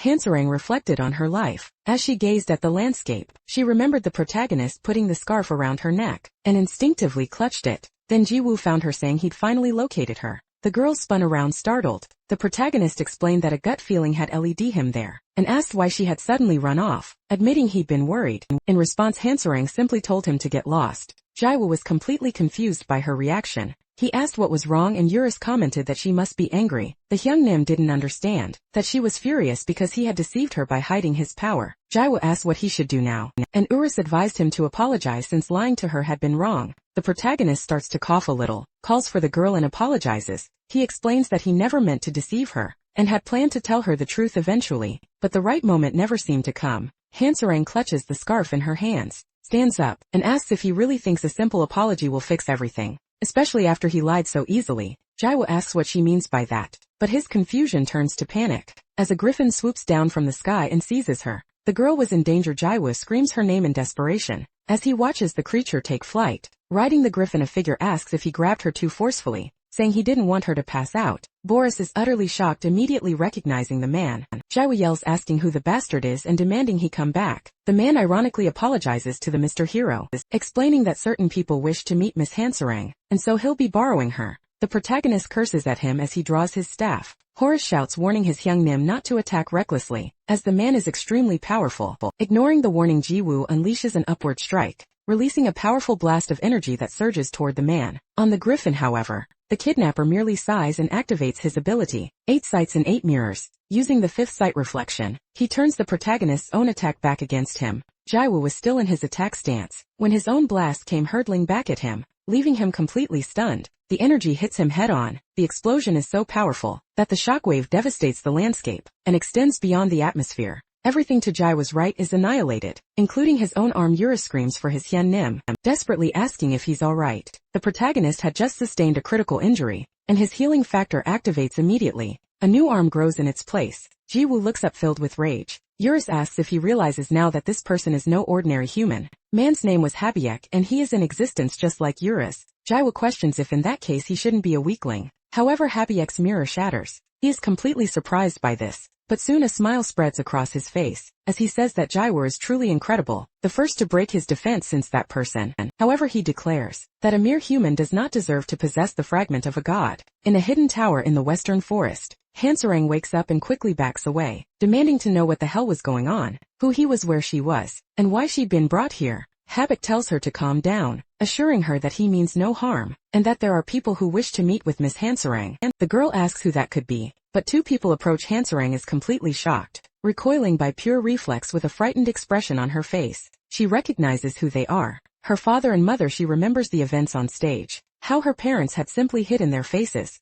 After that damn day, Hanserang decided to retire from her singing career. However, there was someone who never gave up on her. Her mother slaps her across the face. These were her parents. They had denied her retirement and forced her back onto the stage. Her mother would ask if she didn't understand. They were doing it all out of love. So for many years the girl lived her life unable to retire. But when their income was completely cut off, during the incident with her father, that left Sarung traumatized. They had already crossed every line. Those people didn't deserve to be called parents. They sold the only daughter they had. It was a miracle that Han Sarung managed to flee. And only because of that did she escape. The only place the little girl managed to reach was the police station. Thus Han Sarung was finally freed from her years in hell. The court issued a restraining order against her parents who tried to appeal, but of course, it failed thanks to the protection of the law. She was completely free from them. However, after everything that had happened, Hanserang was already mentally broken. The girl carried an extreme trauma related to lies. Since then she never left her room, and her only escape at the time was online games. Spending her time alone in the dark room, her eyesight deteriorated rapidly,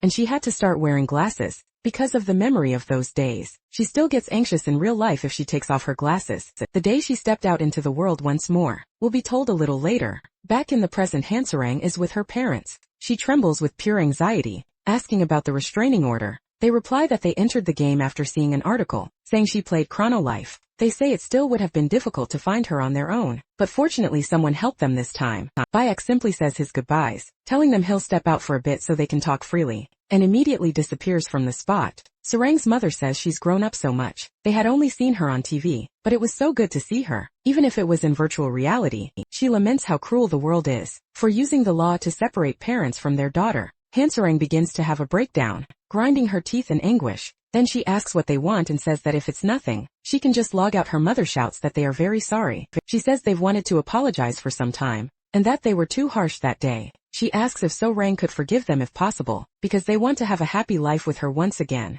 like in the old days. Meanwhile, Habak is walking outside the tower. His griffin suddenly stands up. Jiwoo was standing right behind him. Habak says that place was kept secret, but he supposes Yuri's guided him there. He starts to explain, but Jiwoo tells him to shut up. Jiwoo states that he will fight again and that even if he wins, he'll only be relieved after getting his just revenge. Habak sighs, snaps his fingers and says there's nothing to be done. His griffin begins to roar and then flies at the two of them. Jiwoo asks if the bird will be the first. Jiwoo is surprised as there was now not one but two griffins. He rubs his eyes, completely shocked by the number of multiplying birds, and wonders if this was some kind of copy pasta. Habik uses his fourth vision, called photocopy, and tens of thousands of griffins advance on Jiwoo. What the hell is this, he wonders as he swings his staff, causing an explosion that obliterates everything in its path. However, the debris hangs suspended in the air, and suddenly more griffins begin to emerge from it. Jiwoo asks who that guy is, and Oris explains that it's photocopy, the fourth ability of Habiak's mirror. He warns that Hyung Nim must be careful, as the mirror's complete ability is called 8 visions. Jiwoo says it's the first time he's heard of it. Oris explains that there are 8 mirrors, and each level from the first to the 8th vision has a different effect. For example, the one he used before was reflection, which reflects all physical and magical attacks. Joe complains that it's too overpowered, and that they should balance the game. Oris looks at him, finding it somewhat absurd to hear him talk about balancing. In truth, it didn't matter, as the company never intended to balance things. Habaek isn't a user but a boss that needs to be defeated. Meanwhile, Habaek just stares at him in silence. Jiwoo sarcastically remarks that the game is funny, with a boss walking around pretending to be human. He wonders what kind of animal came up with that idea, but he's interrupted by a griffin attacking him from behind. Caught by surprise, Jiwoo spits blood immediately. The other griffins shoot fireballs, launching them all at the protagonist. Despite the powerful attacks, Jiwoo remains standing, complaining that they scared him for a moment. Then he rises with his staff in hand and uses his skill Continuous Cut. the griffins in front of him begin to dissipate. Habayak, however, just sighs once more. He says it's useless no matter how many Jaiwo defeats, since he can copy as many as he wants with photocopy. To prove his point, other griffins appear in place of the old ones. Growling at the protagonist, Jaiwo asks if he's being serious and realizes that to win, he also needs to shatter that mirror. Habak in turn just maintains his evil smile. Jaiwo uses continuous cut once more, eliminating all the creatures. However, as soon as the griffins are reborn, he unleashes another barrage of continuous cuts. After repeating this action a dozen times, planet Earth begins to emanate many beams of light, and tremble with each continuous cut launched. Finally the mirror cracks a little. Habak is completely surprised by this. Wondering who this guy was, Jaiwo simply pointed the stick at him, asking if it was finally cracking. He said he'd heard Habak was just like Urus, which meant he was a weakling. Habak replied that he wasn't weak, but that Jaiwo was the abnormal one and he hadn't expected such power. Jaiwo told him to wipe that smile off his face, as it reminded him of a cockroach. Then he demanded an answer if he didn't want to go to hell, asking why he had kidnapped Captain Amor, and what he meant by piece of a god. Habak said he wasn't sure if he should answer. Jaiwo questioned if he'd rather lose his life, and warned him to stay put. Habak commented that the mirror was almost broken, but he thought he could use it one more time. Something approached from behind them. Jaiwo wondered if it was another one of those bird heads, but was surprised to see who it was. A perfect copy of himself stood before him, with his stick perfectly replicated right down to his underwear. Jaiwo stared dumbfounded, wondering if he was his own opponent. A duplicate copied its target, but as a mirror image. That copy raised its stick and used reverse continuous cut. The barrage of slashes rushed toward him. Jaiwo simply wore a look of grim acceptance and let the attack hit him. His HP began to drop until it reached 0. With that, everything in the area exploded. Habak watched the fight from a distance, commenting that it was incredible. If he had known, he would have just copied Jaiwo instead of the griffin. Urus called out to Habak, demanding to know his purpose. Habak greeted the dragon, saying it had been a while, and apologized for not doing so sooner as he had been busy. He commented that Urus looked much cuter than before. Urus told him to stop changing the subject and asked what he wanted. Appearing in front of the Hyun Nim,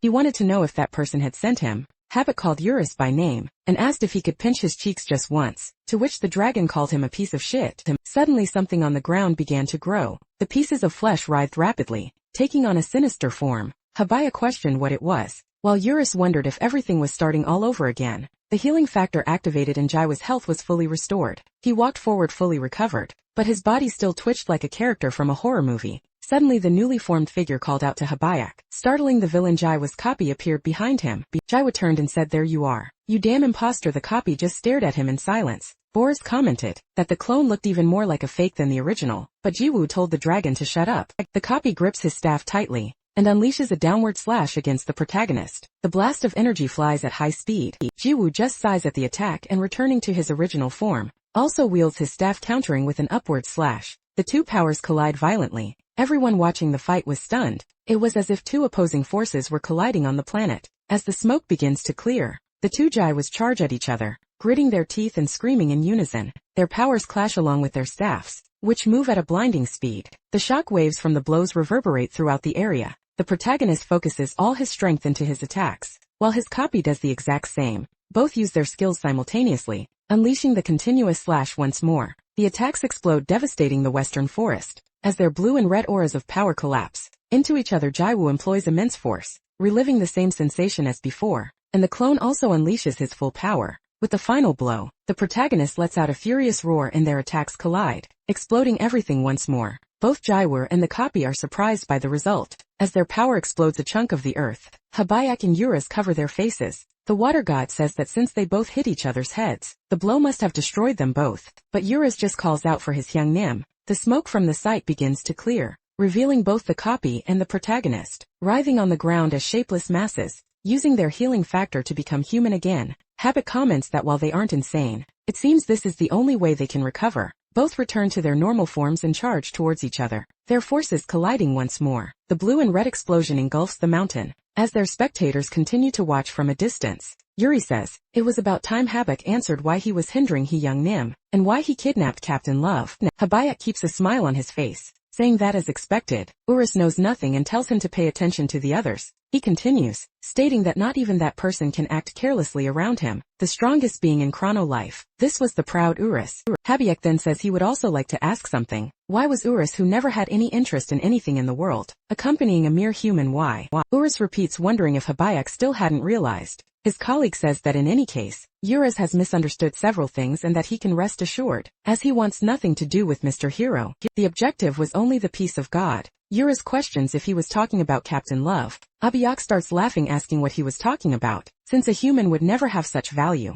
Hansarung was merely the owner of the peace of God, meanwhile facing her parents in the hidden tower. Hansarung's mother apologizes. She says she is very sorry and hopes her daughter can accept, until she notices that the girl had nothing in her hands. She falls silent for a few seconds, and then suddenly grabs her daughter's hand. My beautiful daughter Hansarung, where are the gauntlets of silence back on the mountain? Uruz asks they are the peace of God and they only cost 10 million. Habak replies that the price isn't important, and that soon the item will be accessible to normal players. The items in Chrono Life were divided into several ranks. First there were the lowly normal rank items, second came the rare rank, after that came the unique rank and finally the Newman rank. Uruz had also heard that a transcendent rank existed, but he had never seen one in real life, and he remembers that they were all in Jiwoo's possession. Habayak says that regardless of strength or rarity, the peace of God is very special, although the transcendent rank is an exception, especially for the gods of this world. Meanwhile Luna was watching the fight from afar. She comments that Mr. Habayak really spilled all the secrets, and that a man who can't keep his mouth shut wasn't attractive at all,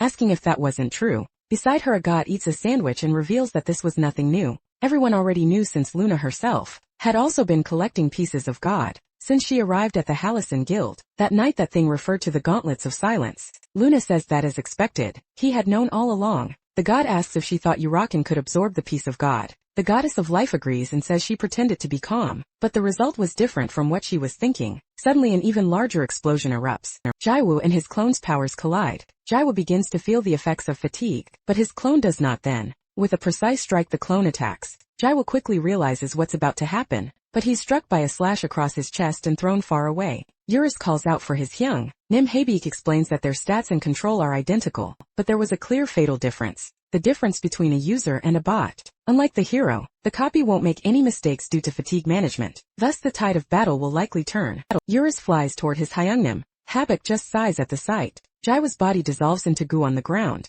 but suddenly reforms a wound on his chest. Uruz quickly reaches his side. Jiwoo activates his healing factor, even clearing the blood from his mouth. He shouts that this was damn fun. Uruz and Habayak are surprised by his reaction. Jiwoo explains that it's been boring all this time, since he could take everyone down with a single blow. He says he doesn't want to kill that phony. Just keep playing. Uruz questions what he means. He was in a very dangerous situation. The clone charges at him, and Jiwoo laughs at the idea that he's in danger. He stands still before the attacks, commenting that there are two ways to finish this bastard. From Uruz to the gods, everyone is surprised by this revelation. The two sticks collide, causing a huge wave of smoke, and an explosion that destroys another part of the land. Horus tries to cover his face, while Luna and the god just withstand the impact. Suddenly the smoke dissipates. Habayak comments that Jiwoo had mentioned two ways to finish him, and was curious to know which method he would use. Luna, eating a piece of her sandwich, says he was just bluffing. Compared to the other bosses in Chrono Life, Habayak was on another level, and his 8 visions ability was simply broken. He wasn't a boss to be faced alone, and she doubts Jiwoo can defeat him.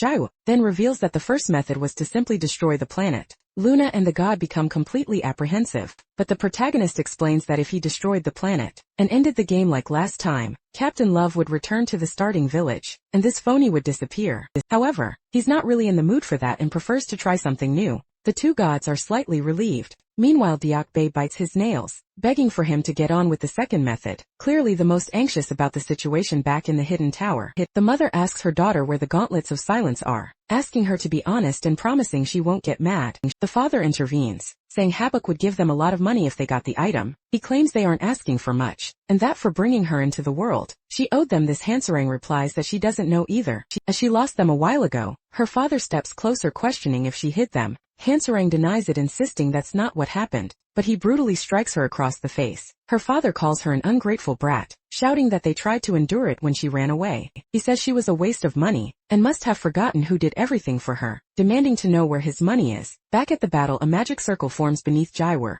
Uruz wonders what it is, questioning if it's a new skill from the rookie master. Habayak also looks surprised, but the dragon seems to recognize that violet spirit. Jiwoo activates the ability he absorbed from Oricon, and a tentacle emerges from his body. That was gluttony emerging from his mouth, as Uruz wondered if they could escape that place. The tentacle pierced the clone's back and began to absorb its body. Habak questioned, was this your plan? Did you think my clones couldn't copy the gluttony skill? Immediately another tentacle emerged from the clone's mouth. striking Jaiwoo in the chest. Both began to absorb each other. Habak explained that the opponent was a reflection that mirrored everything as such. It also possessed the gluttony skill. In addition to the healing factor and the battery, Jaiwoo's strategy had failed. He really should have tried the first method. Jaiwoo, however, ordered equip. Reserve battery. Habak wondered what that was. Before he could understand, he was struck by a stinger in the chest. Jaiwoo explained that his second attack was aimed at injuring the main body. The tentacle began to absorb Habak, who realized too late the attempt to absorb the clone had been a feint. From the very beginning, as his body began to disfigure,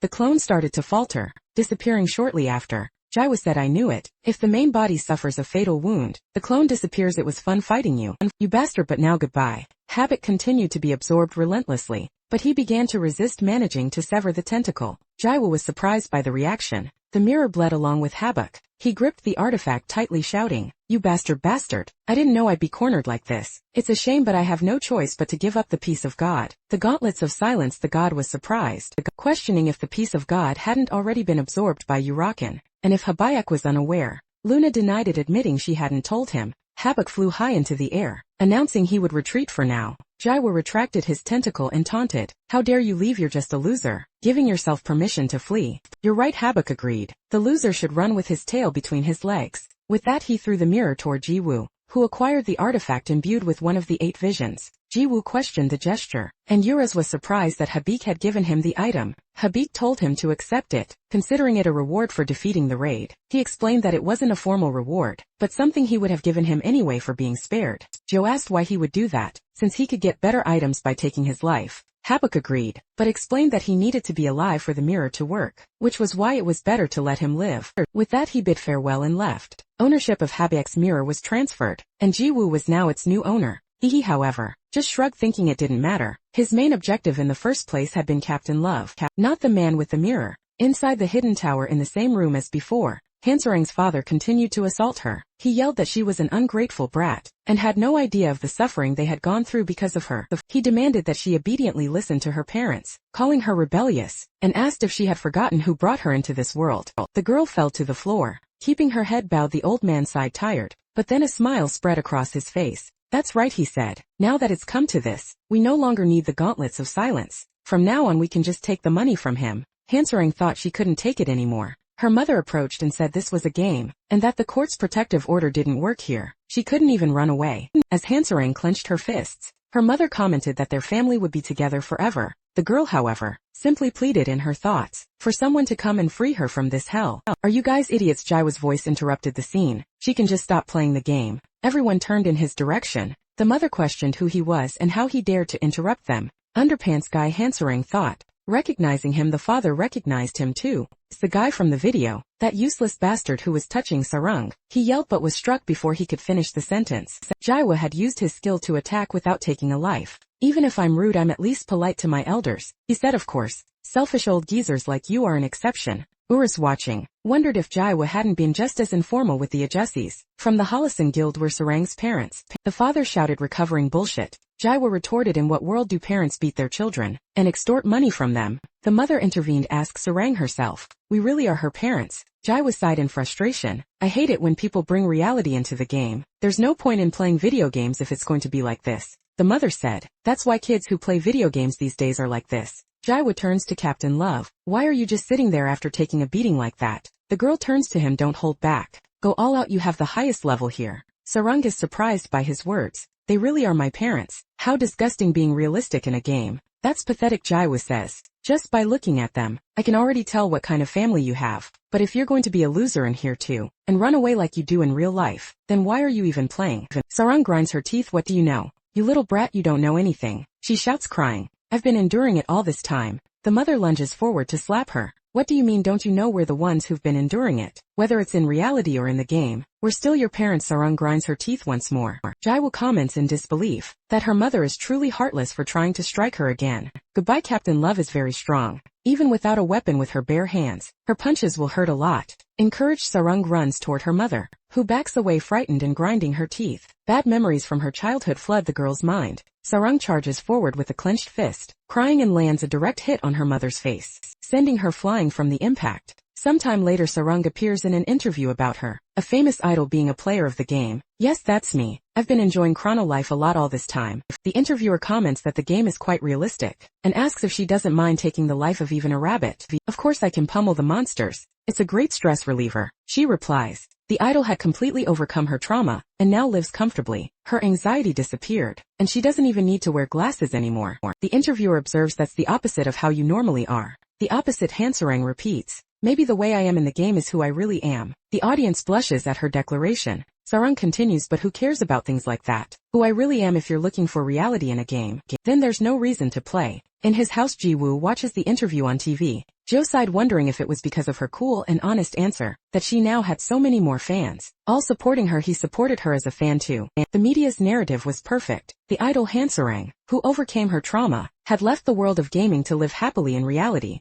Upon entering Chrono Life, however, the reality was different. The Rang shouted that damn Brad is late again. He has a habit of doing this. Does he really want to go to hell? Jaiwoo defended himself, saying he came as soon as he watched the interview, and that she was the one who should be at the broadcast station. The interview was pre-recorded. She retorted, in truth, the idol hadn't stopped playing after overcoming her trauma. On the contrary, she was now logging in more frequently, and from what he'd heard, had even reduced her professional schedule. Sarang hurried him, saying they didn't have time and had to go. Ji-woo, confused, asked, where are you going to get hung up on details? She scolded him. It seems you've forgotten and still haven't accepted my apology. It's fine, Ji-woo said. Starting to follow her, a victorious smile spread across Sarang's face. I'll forgive you this time, since you'll be the one carrying me. The protagonist questioned what she meant by that, but then he quickly remembered the past, when he had asked her to carry him. Back then Sarang had said she was a newbie and didn't know anything. Now she approached him and asked, please carry me, Master Jaiwoo. Chrono Life was the #1 virtual reality game in the world. Due to its large number of players, there were many guilds among them. All the most powerful were nicknamed the world's 5 great guilds. Each possessed its own strength and peculiarities, which made them worthy of their reputation. However, one guild took a completely different path from the others. They possessed a formidable intelligence network, surpassing even the Global Information Guild, and their long-range operations covered the entire continent. All members of this guild belonged to the rogue class. It was the Robin Hood Guild, one of the 5 greats, an organization worthy of praise, completely annihilated in just one night. The guild leader stared at the destruction for a few seconds, then turned and leaped towards the moon. He landed with an acrobatic flip, using the mountainside as a springboard for another jump. Suddenly another man appeared behind him and asked, well, do we still have a little rat alive? The guild leader perceived the threat, and reacted with a piercing slash. That split the man in two. However, what seemed to be a body dissolved, revealing it was just an illusion. The man's voice echoed, saying he was better than the rest of them, before his presence vanished completely. The guild leader was confused, not understanding what had happened. As the impact of the blow felt strange, suddenly he was struck from behind. The attacker said that even so, he was still just around their level from the impact. The guild leader spat blood and questioned who he was, and why he was doing this. The man replied that it was obvious as a mask materialized on his face, revealing he was also from the guild. Then he added that the reason was simply because it was fun. On another day near a forest, a carriage traveled down a road pulled by a large cat. The coachman announced they were almost there, and would soon reach the Rocky Mountain dungeon. Inside the carriage, Jaiwoo ate some meat, and commented that the place was closer than he thought. Sarang replied that you could already tell from the map, and that they would arrive in about 5 minutes. The vehicle the two were using was a popular service in Chrono Life. The Meow Meow carriage, the Malinois cat, which inhabited that world, was tamed and trained to pull carriages. Surprisingly, the founder of this service was just a random user, with the tamer profession, and the businesses. Success made him more profit than most small business owners. Sarang exclaimed that they had arrived, and that the place was really big. Jaiwoo thought that their destination, the Rocky Mountain dungeon, reached up to 1,000 meters above sea level, and was inhabited by various mid-level 30 monsters, making it a popular hunting ground for newbies. That's what I heard, he reflected, since level 7 was as far as I ever got anyway.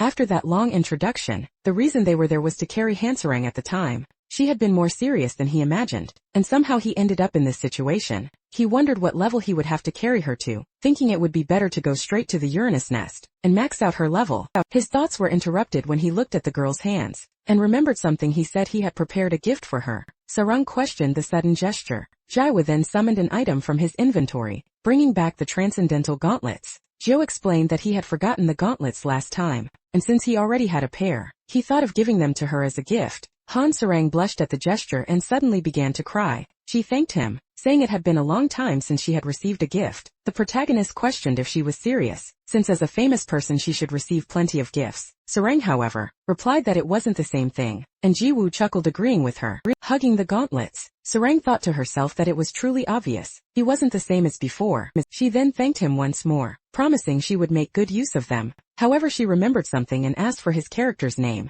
Jiwoo asked if he hadn't already told her, but she denied it, explaining that although she saw it when they formed the party, she had already forgotten. The protagonist tried to say his name, but the noise from the cart interrupted him. The cat pulling the cart stopped suddenly, and the coachman wondered what had happened with the sudden stop. Everything in the back of the cart was thrown around. The coachman announced that the customers were fine, and said the cat had gotten spooked for no reason. In the back of the vehicle, Sarang had fallen on top of Jiwoo. The protagonist asked what that was all about, and if Captain Love was okay. The girl confirmed she was, but suddenly Jiwoo noticed something. She was holding his underwear. Iris watched the scene from afar with a disgusted expression. The cat continued to meow, frightened, and the coachman asked it to calm down, wanting to know what had happened. Standing in front of the cart was Hong, completely injured. She excused herself and asked if they could help her. Everyone turned in her direction and the protagonists were confused. Long began to explain that the one responsible was a man she had never heard of. She didn't know his level and even his class was a mystery. The only thing she found out was his character's name. She was sure of only one thing. He wasn't just any ordinary user. Apparently he could copy items, as he had manifested an exact copy of her Haho mask. Right in front of her his character's name was Passive Boy. Sarang thought that she had never heard that name before. Yuras for some reason imagined a carrot in place of this character. Jiwoo said he wanted to ask something and Hong allowed it. The protagonist then asked who she was. Sarang intervened, saying that she was the leader of the Robin Hood Guild, and that even little kids knew her. Yuras added, recalling that he was there the day she defeated 3 million players. Jiwoo, however, replied that everyone has their own problems, and that her guild being attacked by some random psycho wasn't a reason for him to help her. Hong then removed her mask and bowing, asked for forgiveness, saying that it was she personally who was asking for help, despite her not even having introduced herself properly. Jiwoo commented that she was persistent, but that he still had no reason to help her. Hong, who was actually a very beautiful girl, introduced herself once more. Suddenly Jiwoo changed his mind. Who cares about the reason? Helping people in need is my hobby and my specialty. Sarang just thought what a scumbag.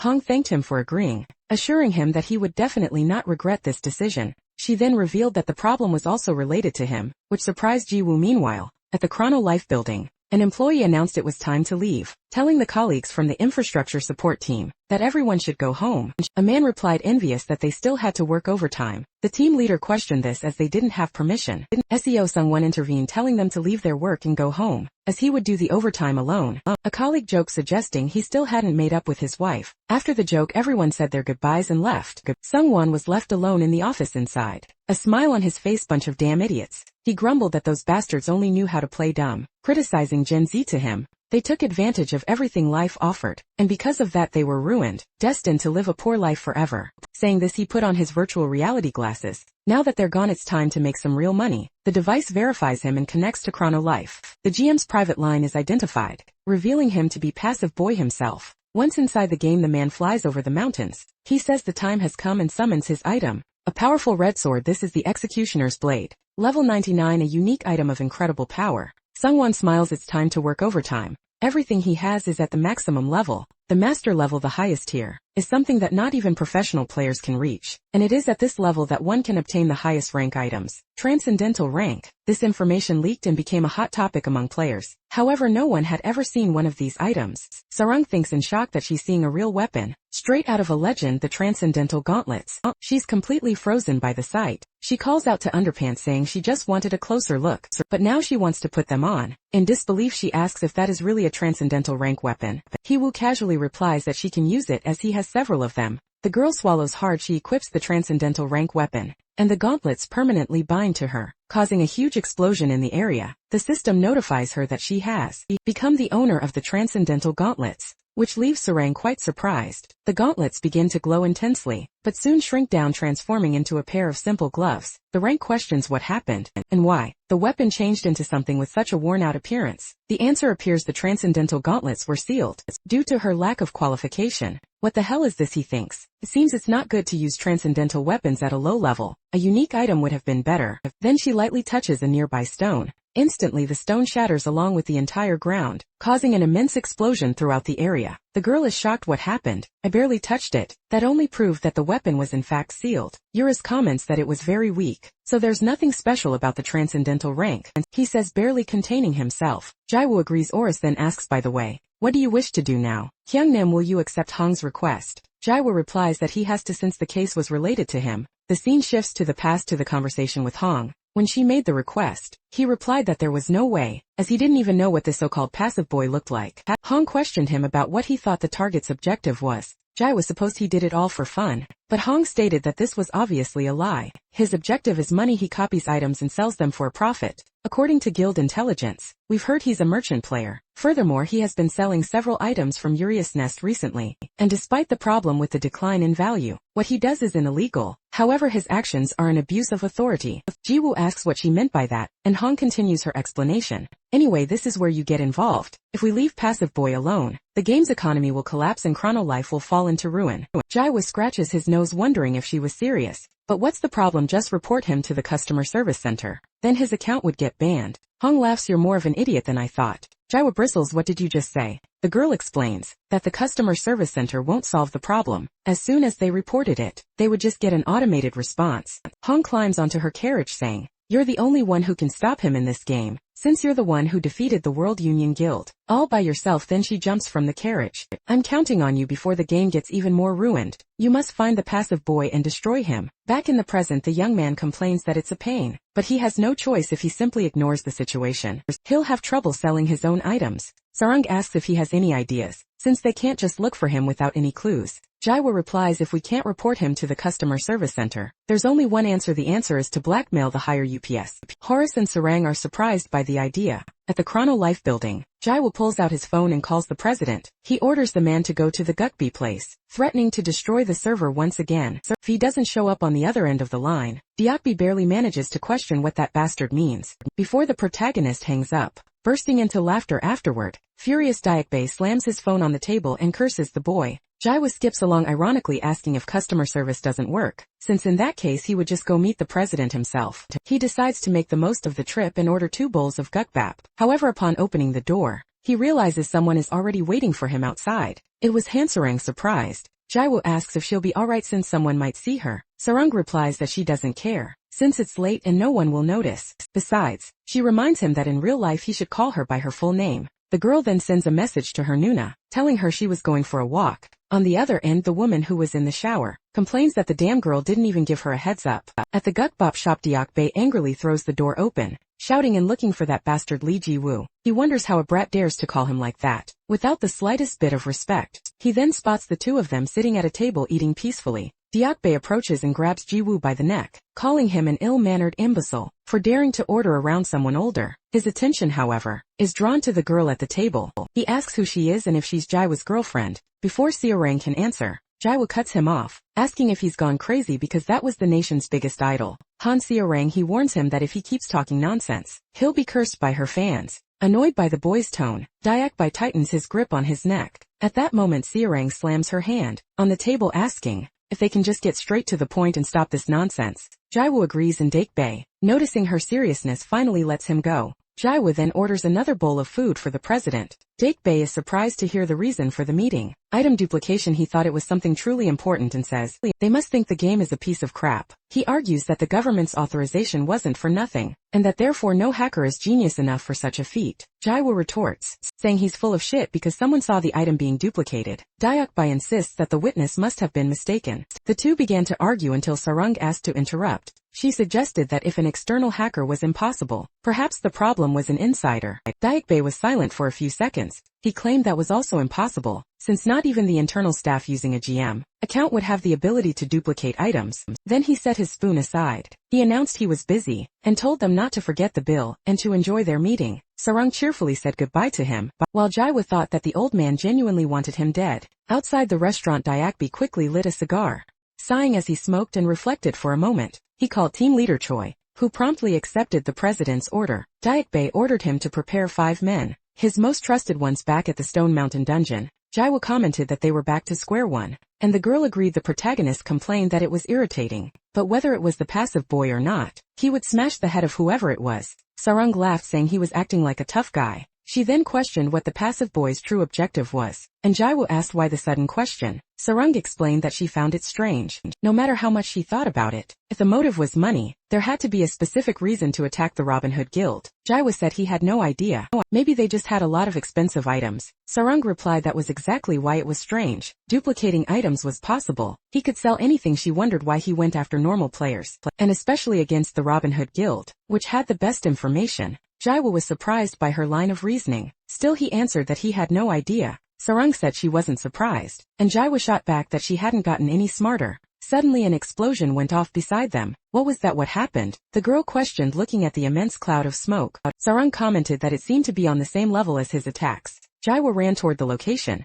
while the girl just screamed her friend's name. At the sight of the explosion, Habak was on his knees on the ground. He was completely wounded and missing one of his arms. Sungwon burst out laughing, saying he was nothing compared to the rumors. The one and only Habak, the boss, questioned why he was doing this, stating that as the coordinator of this world, he was sure such behavior wouldn't be tolerated. He wouldn't be able to handle the consequences if he were caught by the higher UPS, and wouldn't be safe anywhere. Sungwon grabbed him by the neck. He called him an arrogant AI, a mere fragment of data that dared to challenge him. If he took the life of a unique boss like him, there wouldn't be a reset, but a permanent deletion if he didn't want to go to hell. He'd better answer. He wanted to know where Habak's master was. Habak laughed at the threat. He asked if Sungwon really thought he would talk. Furious at Habak's attitude, Saiwon raises his sword, telling him to go to hell. However, a voice suddenly commands him to stop. Saiwon realizes someone important is there. It seems she arrived before he did. The goddess of life, Luna. He then tells her to wait a moment, because he's going to finish this guy off and she'll be next. Luna simply sighs with a faint smile and says,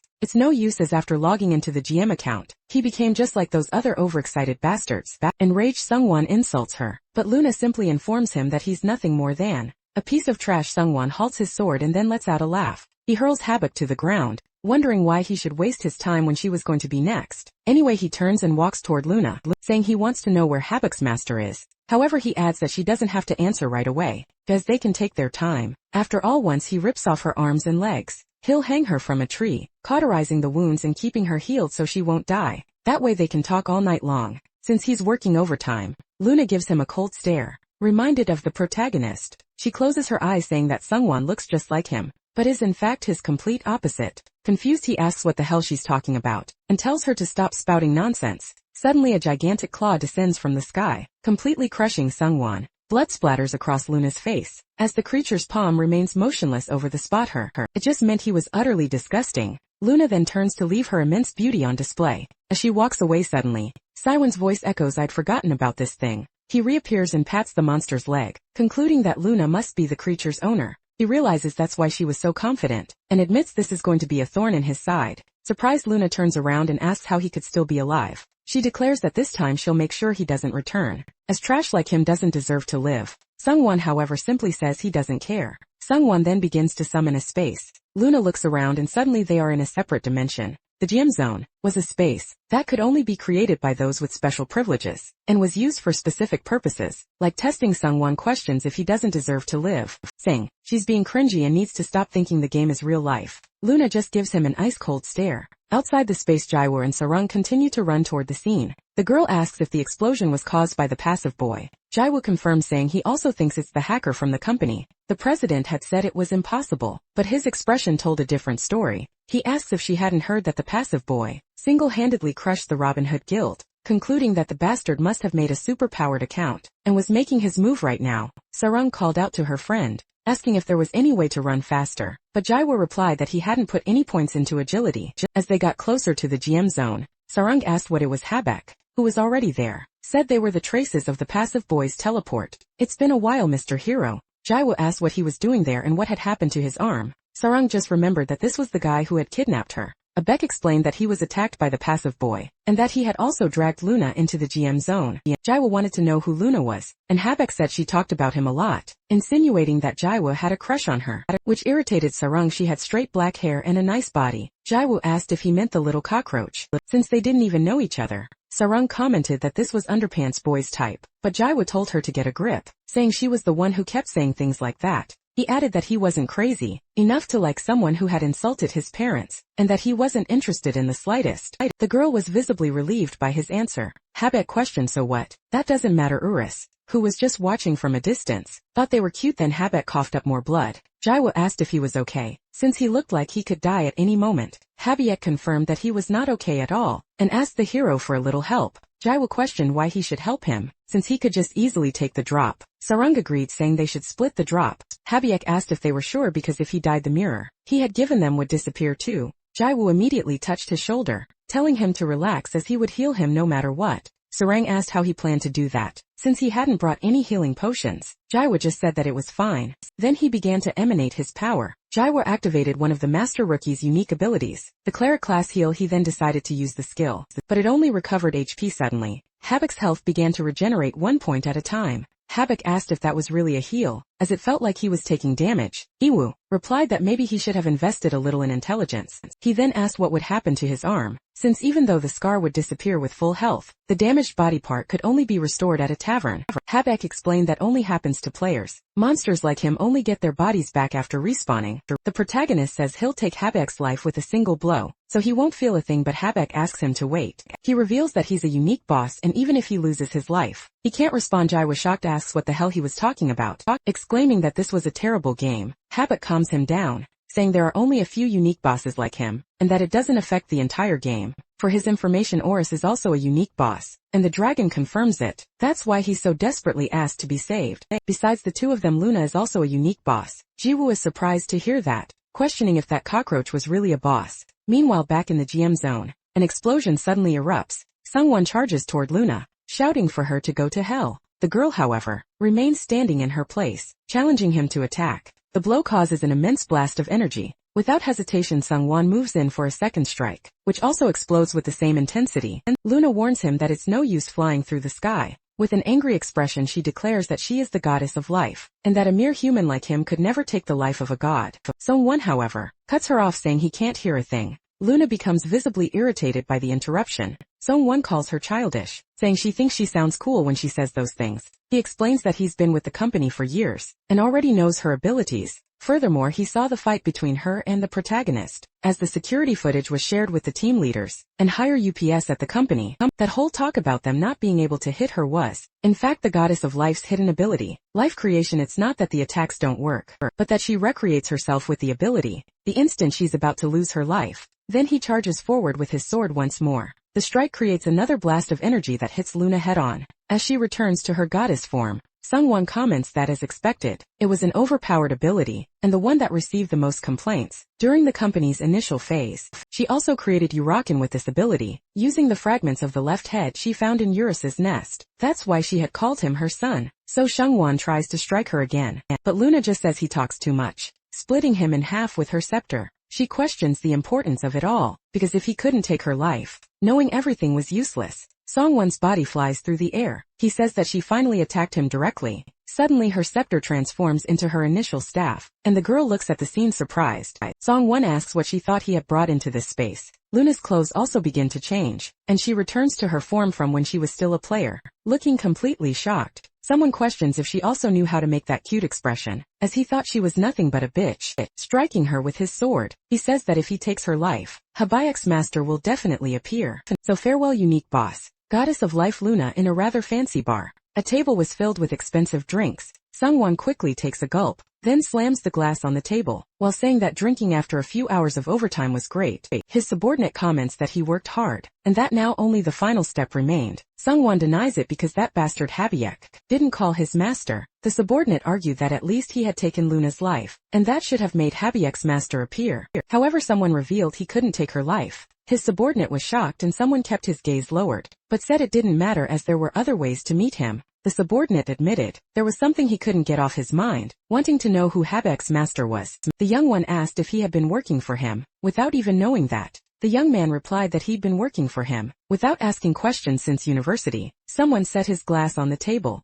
explaining that basically, he was one of the main story bosses in Chrono Life, the greatest merchant, the disaster of sloth. The subordinate questioned if that monster was a merchant, and Sungwon confirmed it, saying that kind of freedom was common in Chrono Life. His friend said he'd heard of that before, and that Uraken was known as gluttony. Sungwon asked if he didn't even know that, as they were the 7 deadly sins from Catholicism, a concept frequently used in movies, manga and game. Pride, greed, envy, wrath, lust, gluttony and sloth. These sins are the root of all others and are called the 7 deadly sins. The subordinate asked if that wasn't plagiarism, and if Chronolife was just being lazy, but Sungwon retorted that he was the idiot. The concept of the main story bosses was exactly that. Urus of pride, Urakan of gluttony, Riot of sloth and Luna of lust. The employee grew agitated, saying that damned woman was also a main boss. He argued that if a character like that were just some random player, the game's balance would be completely destroyed. However, his boss explained that while she was a boss, it didn't mean she was an NPC. The confused employee asked if a player had class changed into a boss.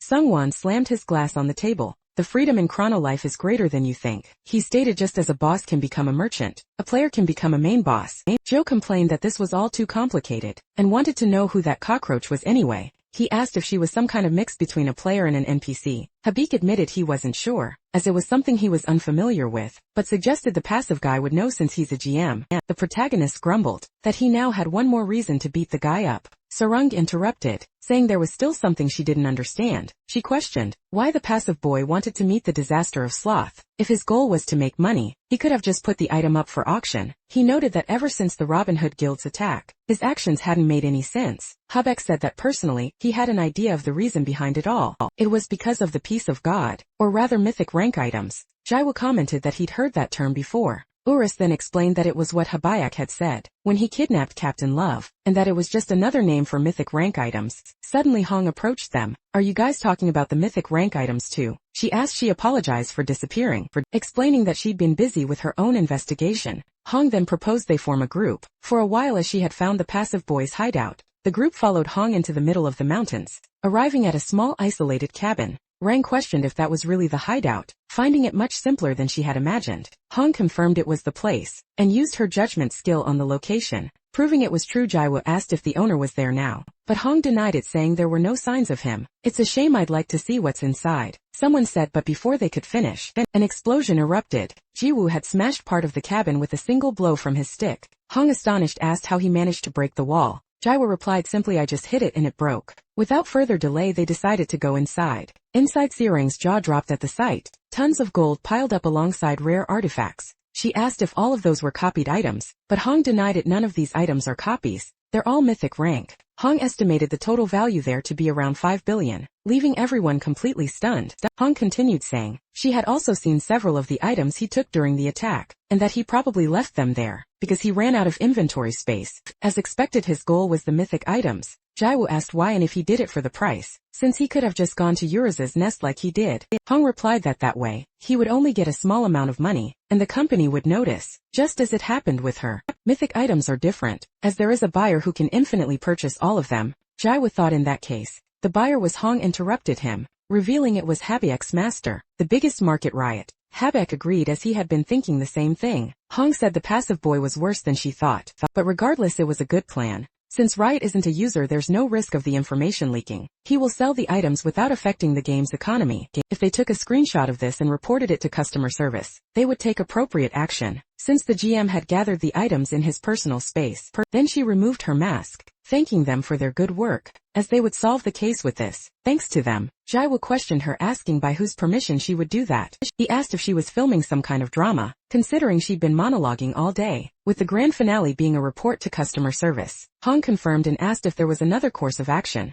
Jaiwo scoffed at the idea, questioning what else there was to do, since they were going to teach the passive boy a good lesson. In the city, he appeared wearing Hong's mask, while Sungwon, completely infuriated by the whole situation, glared at the protagonist from within the crowd. Sarung wondered if that was the passive boy, as he had appeared exactly as Underpants Guy said. Right in the center of the village, Sungwon asked what was with the mask, and if he was trying to disguise himself, calling him the stick bastard. Jaiwo just burst out laughing, saying he had borrowed it from Hong and that the mask was so famous, anyone would recognize him. An assassin on the roof asked if that wasn't the passive boy, and Hong confirmed since he had appeared as planned. The guild member asked what he was planning, doing this in the middle of the village. In the cabin, Jaiwo said that first they would take all of his items. Hong questioned why, and the protagonist replied that it was a pain to explain, so she should just listen, as he had already thought it through. Furthermore, she should lend him a mask, and preferably her. Young kicked him in the back. Later, outside the cabin, Sungwon approached. He grew angry seeing the broken wall. He rushed forward shouting that it was impossible, since a personal hideout couldn't be destroyed. He yelled searching for his mythic items and his money, but there was nothing. The young man realized he was screwed,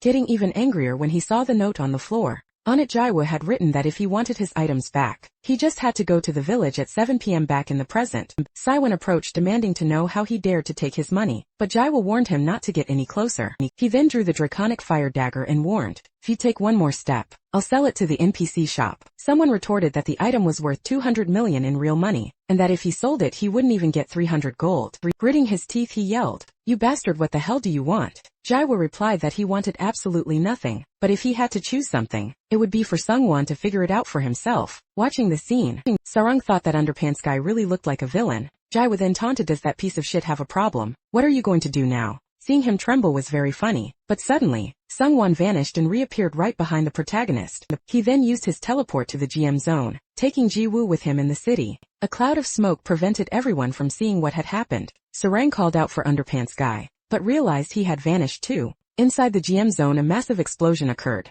Ji-woo and Sungwon clashed their weapons with tremendous force. The GM yelled, "How dare a filthy pig like you mess with an administrator? I'll chop your body into cubes to make kakaduji." Jaiwoo was struck by a direct hit, causing a massive explosion behind him. He dug his stick into the ground to stop his momentum, getting dragged a long way with the impact. Hong's mask split in half and fell to the ground in pieces, revealing a large wound on Jaiwoo's face. He then comments, "You're even bigger trash than I thought," calling a player from your own company a pig. His body, however, regenerates quickly thanks to the healing factor. Young One questions, "Who cares about that? Pigs like you have gone crazy and forgotten reality. You get so immersed you go insane over pieces of game data. There's no reason to treat scummy users like you as if you were human." He clashes his sword once more with Jaiwoo's stick, and another catastrophic explosion occurs, destroying everything around them. "You're so cringe," Jaiwoo says. "You're blaming the players for no reason. You're probably having a midlife crisis." This only infuriates Sungwon further, and he vanishes from Jaiwoo's sight. Jaiwoo thinks the blow will come from above, but the attack actually comes from behind.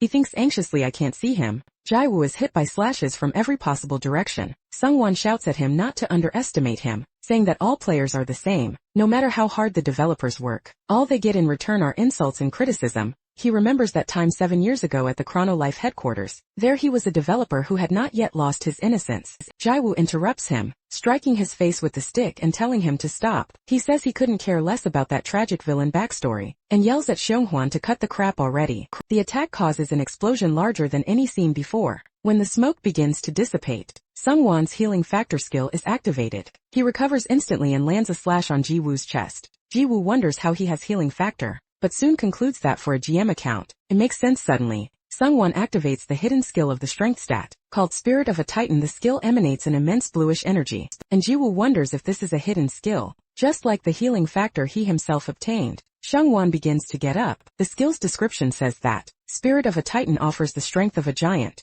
and its requirements are similar to those of healing factor. Xionghuan grinds his teeth, screaming in rage, and the Titan spirit behind him mimics his movements. The bluish energy begins to flood his body. Jaiwoo wondered what was with all the fancy effects. Not even his own healing factor was this dramatic. Finally the skill is fully activated. During its activation, the damage and range of his attacks are increased by 1000. Sungwon raises his sword and unleashes a sideways slash in Jaiwoo's direction. The hunter perceives the magnitude of the attack, but is struck head-on by the immense wave of destruction that sweeps away everything in its path. His healing factor activates immediately. As his body regenerates, Jaiwoo grips his staff. Observing how everything around him has been utterly destroyed, he remarks that the skill is practically a cheat, and that Sungwon should just hand it over. Sungwon barely has time to question it, when he is pierced in the stomach by a tentacle. Jaiwoo used the hidden skill of gluttony, saying he can steal his stats and learn the skill. However, Sungwon manages to avoid the blow at the last second, activating the hidden skill of the agility stat called Lightspeed Dash.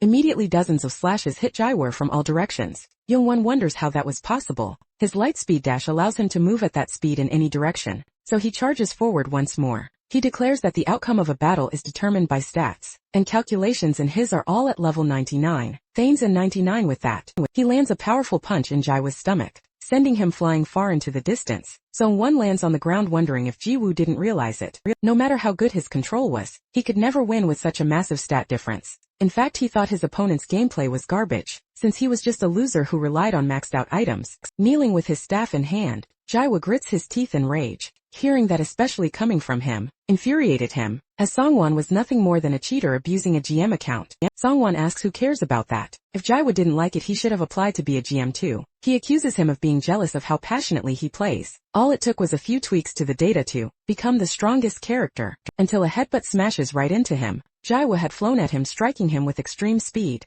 Songwon is sent flying, his nose bleeding and a look of utter shock on his face. What the hell was that, he demands. How did you move so fast with such low agility? Jaiwoo replies, what else could it be other than pure gameplay? Siwon gets up, calling him an arrogant bastard. He then uses his lightspeed dash against him again, yelling for him to try that again because whatever skill he used could never match his speed. Jaiwoo, however, simply ducks and says he didn't use a skill but the game system itself. He executes a swing in midair, and suddenly pivots in the opposite direction, leaving Songwon confused. Jaiwoo explains that it was the rebound control option. By striking in the opposite direction, he used the recoil as momentum, flying straight towards Songwon. The administrator is shocked by the maneuver. Jaiwoo smashes the staff right into the man's forehead. He's pretty fast, Songwon thinks. Jaiwoo, on the other hand, just pretends the hit was a lucky shot. The administrator is thrown to the ground, causing a large cloud of smoke. Jaiwoo taunts him, asking how that felt and if it was so amazing. He explains that he simply turned off the rebound control option in the game settings, and wants to know how it feels to take a planet-shattering rebound attack. Songwon gets angry, calling him a bastard who relies on garbage mechanics, and telling him he has no reason to be so excited. He claims it won't happen again, as it was nothing more than a lucky shot. Jiwoo agrees, admitting that he is in fact still much slower than the lightspeed dash. Let's just cut to the chase and finish this. Songwon just laughs. He calls him a filthy little player, stating that Jaiwoo doesn't understand the situation because of that one lucky hit. After all, a mere user like him could never defeat him. Jaiwoo, however, replies that there is a way. He points his hand forward and a purple light emanates from his powers. Jaiwoo says goodbye to the passive boy, commenting that although it was quick, it was quite fun outside the game. Sarung is curious. She wants to know what Underwear Boy is going to do, because even if he's strong, he couldn't beat a GM. Hong replies that she doesn't know the details either, and that apparently not even his girlfriend knew anything. Sarung is happy to be called that, and says the only thing Jaiwoo told her was about the plan to provoke the passive boy, to lure him into the GM zone. Hong then reveals that something is bothering her. The reason he left a note and postponed the plan by a day. Somehow she believes it's related to the method he'll use to win. Back in the game, Jaiwoo's hand continues to emanate an immense purple glow. Songwon starts to think that his opponent's confident expression might mean he actually has a plan to defeat him. The protagonist then activates the skill character summon. It was the most basic summoning skill. Songwon is surprised, repeats the skill's name and then bursts out laughing. He was expecting some incredible skill, but it was just a simple summon. He scoffs, asking if Jaiwoo thinks he's some kind of jack of all trades, because even with that skill, it would be useless with low charisma and intelligence stats. Those are basic stats, and with such a low level, he could only summon some weak monster. He calls him a filthy pig, but suddenly his voice trails off. The portal opens and a man steps out. He takes out a cigar and adjusts his sunglasses. It was Deokbae. Upon seeing him, Sungwon is completely shocked. Jaiwoo smiles. Songwon's reaction was priceless, and made the whole summoning effort worthwhile. The night before, an employee asked his son Bae if he wasn't staying for another round, but the man declined, saying he had to work overtime. The colleague commented that he really loved his job, and respected him for it, then turned to his companion to suggest they grab a few more drinks. On his way, however, the son Bae came face to face with a group of men in suits. They were accompanying President Deokbae. Later, in a dark alley, the employee was seen begging for forgiveness. He swore he planned to leave the country as soon as he got the money, and that he was just following orders. One of his team leaders asked what they should do, and Deokbae ordered them to get rid of him. Walking over to Jiwoo, he thanked the young man, saying that thanks to him, they caught the traitor before he became a bigger problem. Jaiwoo agreed, wondering if this was a game company or the actual mafia. Deokbae said he'd been planning to take Jaiwoo's life if he had called unnecessarily one more time, and the protagonist simply accepted it. The president then claimed he was just kidding, and said he would deal with the passive boy right away, as they plan to call the legal department to sue him in every way possible, and of course fire him as well. Jiwoo asked if the president had anything planned for tomorrow at 7 p.m. and Deokbae said no. At that, the protagonist broke into a wide grin, telling him that he should also participate in the proper lesson that was about to take place. Back in the present, Songwon's legs trembled at the sight of the president, and he screamed in fear. He begged the system to log him out, but permission was denied since he was in battle. Then he declared he knew what to do and commanded the GM zone to close. Jaiwoo pointed out that the guy was trying to run away. The president in turn commanded the presidential zone to open. The entire area took on a green hue and Siwon grew even more terrified. crying out that it was all over. He held his sword trembling, with fear, but muttered that it didn't matter, as he would just quit the company after this anyway. Charging forward at an absurd speed, he attacked thinking that it didn't matter if it was the president. He could just go to hell. However, his strike completely missed its target, slicing off only the tip of the president's cigar. Saiwan trembled in fear at the result, and even Jaiwa was completely stunned. The president took another drag from his cigar, saying that even rabid dogs hesitate before biting their own masters, and that Seong-wan was worse than a mad dog. President Choi Dae-hyuk-bae had infinite stats, and his level was infinite as well. Then he readied his fist, announcing, "You're fired." There was nothing Seong-wan could do but accept reality, and he closed his eyes. The fist closed in and crushed his face. In an instant, an explosion, far worse than any of Jaiwa's attacks, erupted from his back. That single punch annihilated the passive boy. Jaiwa thought in disbelief that the damage had surpassed even the 99 healing factor, and that the old man was terrifying.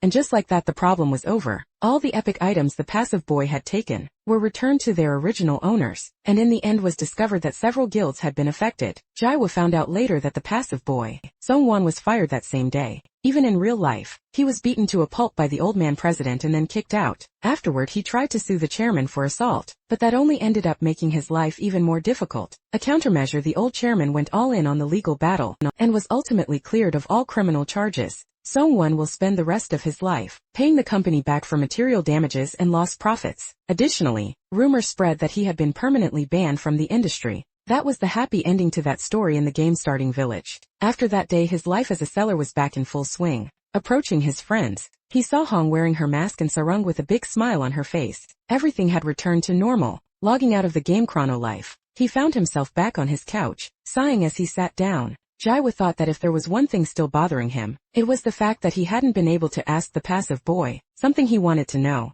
How that cockroach could be both a player and an NPC at the same time, and why no one knew who she was. But as he got up, he noticed a girl on his couch. Jaiwa was completely taken aback, his expression changing in an instant. Luna seemed excited that he was awake and said, "It's been a while since I've seen Mr. Loser." The protagonist prepared some ramen for her. "This looks so good." "It must be delicious," said Luna. "Of course it is," Jaiwa replied. The girl started to eat and he watched her suspiciously, wondering what the hell was going on in his house. At least there was the answer to his question. She wasn't an NPC, she had always been a player. Luna noticed he was staring at her and Jaiwa blushed. She also blushed quite a bit. "Why are you staring at me?" she questioned, and Jaiwa tried to play it off. "Is it because I'm so beautiful?" The protagonist got annoyed. "Stop being silly and just eat your ramen." Then the girl went back to eating calmly. Jaiwa did the same, his face still flushed. He thought she was really beautiful, but then he remembered her, asking why she would form a hunting party with him, since he was a loser on top of that. She had called his parents beggars. You thought he had almost gotten carried away again, like a true loser, so he faced her and asked who the hell she was. Also, how did she know where he lived and the passcode to his house? Luna finishes her ramen and stands up stretching. She says she should reward him for making the food, and since she's sure he's curious about many things, he can ask whatever he wants as she'll answer everything. Jaiwa stares at her suspiciously, but says that's fine and that he'll start with a lighter topic. He asks if that is her natural hair color, because when they first met it was light pink. Luna looks at him blushing, and says he had already asked that in the past, adding that she's happy he noticed. Remembering their first battle, she confirms that it is her natural color. Jaiwa asks what the hell she is talking about, and the girl tries to play it off, asking if he prefers pink hair and if she should dye it, but he changes the subject. He wants to know if her character was deleted for being defeated by the passive boy. Luna explains that she did indeed lose her life, but her character wasn't deleted, as the confrontation happened while she was in a human state. Jaiwo asks for more details, and the girl explains that she didn't know her divine authority would disappear when attacked in an administrator zone. That was a huge relief, because if that weren't the case, she would have had to create another character from scratch. Jaiwo then asks if she plans to do that again, since she needs to take the lives of 1,000 people to become the goddess of life. Luna denies it, explaining that killing 1,000 players was just one of the conditions. Besides, she needs to complete an even more difficult requirement to change her class. She can freely switch between human and goddess modes, and asks if he has any more questions on the matter. Jaiwo says he appreciates her kindness in answering, but points out that she still hasn't answered the first and most important question he asks once more. Who is she? He points out that she keeps showing up, no matter where he goes in the game, but following him in real life is crazy. He warns her not to dare avoid the question again, and threatens to report her to the police if she doesn't answer directly. Luna looks into his eyes and then closes them, saying that in that world, there are too many people getting in the way. Then she stands up, stating that the reason she came here was to make an offer. She asks if Mr. Loser wants to become her man. Jaiwoo is completely shocked by the proposal, until he realizes what she really meant. An awkward silence falls between them. Suddenly the apartment's doorbell rings repeatedly. Jaiwoo wonders who it could be at this hour. He went to the door and answered it on the other side. Sarang asked if Boxer Boy was in, saying she was a friend of his. She insisted that she needed to talk about something important, and asked him to open the door, but he just looked back in the direction where Luna was. He hesitated, thinking of Luna, who was in his room. A few minutes later he finally opened the door. Hansarang complained that he should have opened it sooner, instead of leaving her waiting outside. So this is Boxer Boy's house. She thought, noticing the place was much cleaner than she had imagined, and that its layout was quite similar to her own. Suddenly looking to the side, she asked if he was having a late-night snack, since it looked like he enjoyed spicy food. Jaiwoo confirmed he asked why she was visiting him at this time of night. Sarang replied that it was about the game, and asked what time he would log in the next day. Jaiwoo explained that he didn't know, as he'd have to see if he had anything to do after waking up and having breakfast. From the room, Luna listened to the conversation unfold, closing her eyes with jealousy. Sarang said she would see him tomorrow and that if he overslept, she would kill him, but before she left, she needed something. She asked for his phone to put her number in,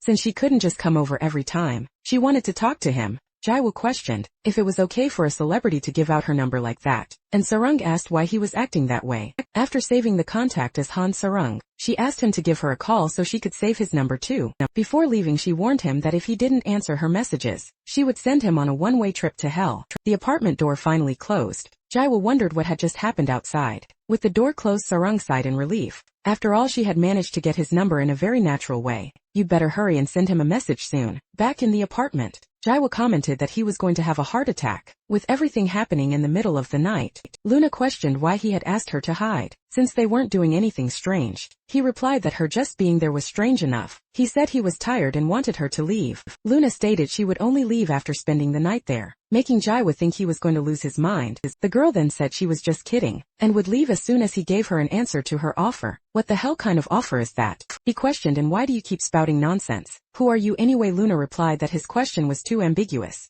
but to put it simply, she wanted him to please join a party with her inside the game. The next day, inside a grand hall, Habayak called for his master. He presented himself before him, even without an arm, addressing him as Lord Disaster of Sloths. The great merchant Riot, seated on his throne, stared at his subordinate's wound, wanting to know what had happened to his arm. Habik begged for forgiveness, explaining that his own lack of skill had led to his body being damaged. Riot grew furious at this and extended his hand toward his subordinate, healing him instantly. A new arm grew from his body. Habik, surprised, said that his wound had recovered. Once again, Riot ordered him to say who had injured him, asking if it was the hero he had mentioned before. Habayak denied it, saying it was the contrary. The hero had actually saved his life. He claimed that if the master saw him, he would surely approve, as he was the best current candidate for the 7 deadly sins. On a beach within Chrono Life, a hunting ground for players level 30 and above, slimes were common liquid monsters. However, the area's boss was not something any novice could face. It was the level 85 Kraken,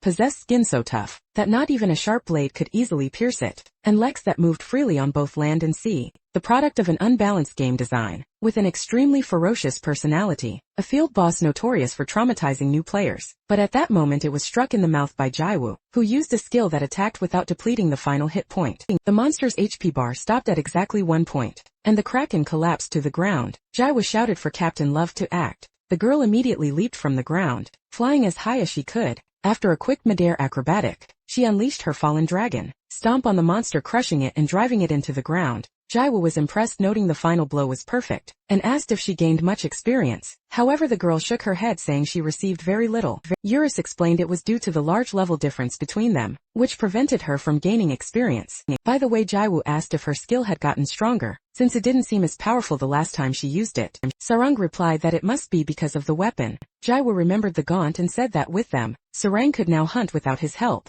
But the girl reminded him that would mean staying away from her briefs boy, and asked what he was talking about, since being carried by him was much better. They continued their conversation as Luna watched from the sky, racing them all with her beauty. She recalled Jiwoo's words from the day before, when she had asked him a question. Jiwoo had refused, saying he didn't want to. He explained that he would never play with her, as he hated being backstabbed like the first time they met. Besides, he was already in a group with Sarang, and would be beaten up if he let her join. Watching the scene, Luna saw the girl pull Jaiwoo aside, and commented jealously that it made her want to ruin the girl's life. However, she turned away, deciding to let it go for the time being. After all, Jaiwoo would have to be her man anyway, and she would take that woman's life for the sake of Chrono. Life-sending Eurus then advised that he couldn't carry her in the game. He complained that this problem came up all the time, but it was impossible due to the vast level difference. Jaiwoo asked more about it, and the conversation caught Sarung's attention. Jaiwoo wondered what to do and if there was another way. Sarung interrupted him, saying she'd been watching him talk to himself for a while, and asked if someone else was with him.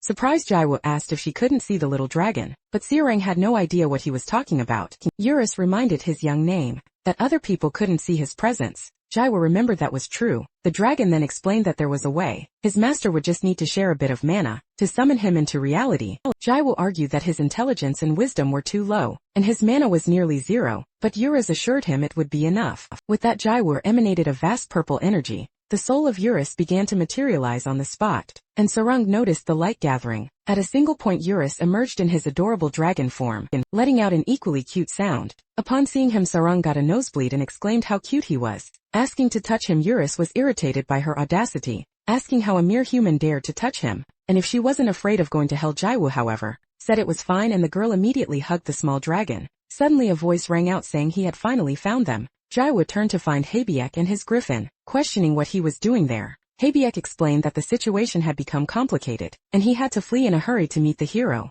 Jaiwoo asked how he knew his location. Haebiek revealed that he had used one of the mirror's abilities, the seventh vision of exploration, which guided him to an opponent he had previously faced. He warned that there was no time for explanations, as a terrible person was heading to their exact location. Jaiwoo interrupted him, noticing his healed arm. Haebiek confirmed that his master had fixed it, but that they were facing a gigantic problem. Just then an immense pressure made the entire place tremble. Jaiwoo wondered if it was an earthquake. Sarung felt the power too, as did Eurus, who had been enjoying the affection. With a fearful expression, Haebiek announced that he had arrived. It was his eternal master, the owner of the great throne, accompanied by an army of angels. This was Riot, the disaster of sloth. Sarung wondered what all that was, asking if it was a soldier in angelic armor. Jaiwoo, on the other hand, only remembered what he had been told about the disaster. He had thought that being called the Great Merchant Riot would be a human-like monster, like Haebiek, and couldn't understand why he was so enormous. Haebiek flew on his griffin toward his master. I am sorry I was unable to explain the situation in detail. Riot replied that it was fine, as he would come down himself to explain everything. Though fearful, Haebiek simply closed his eyes and said he understood. The throne began to descend at an immense speed, crashing into the sandy beach. The impact sent Jaiwoo and Seorang flying. Riot then said it was a pleasure to meet him, as he had heard much about him from Haebiek, and that he was the current hero. Jaiwoo grew apprehensive, wondering if this man was truly the disaster of sloth. Meanwhile, elsewhere in the forest, Luna walked calmly to the entrance of a ruin. She seemed to already have a plan in mind. I finally found it, she said. So he was here. Sitting on the throne before her was the human, considered the strongest in life, and the first hero, Lord Yopi. Luna murmured that the description was exactly as the game had described, a legendary, obsolete, and familiar hero. Suddenly the mark on Yopi's forehead began to glow, revealing some kind of power. I was expecting this, Luna said, pointing her scepter at him. I don't know whose idea it was, but this game story is truly childish and cliché, but that's part of its charm. Her scepter began to glow, aimed at the great hero back on the island. Jaiwoo watched Riot, lost in thought. He was Sloth, one of the 7 deadly sins, who commanded the strongest tribe of angels, and was also known as the Great Merchant in Chrono Life. His presence was fitting for that enormous throne, several meters high and made of pure gold. However, despite all that majesty, his appearance was that of a child, which left Jaiwoo and Seorang surprised. Eurus commented that the brat still had the same charisma, even after all this time using his powers.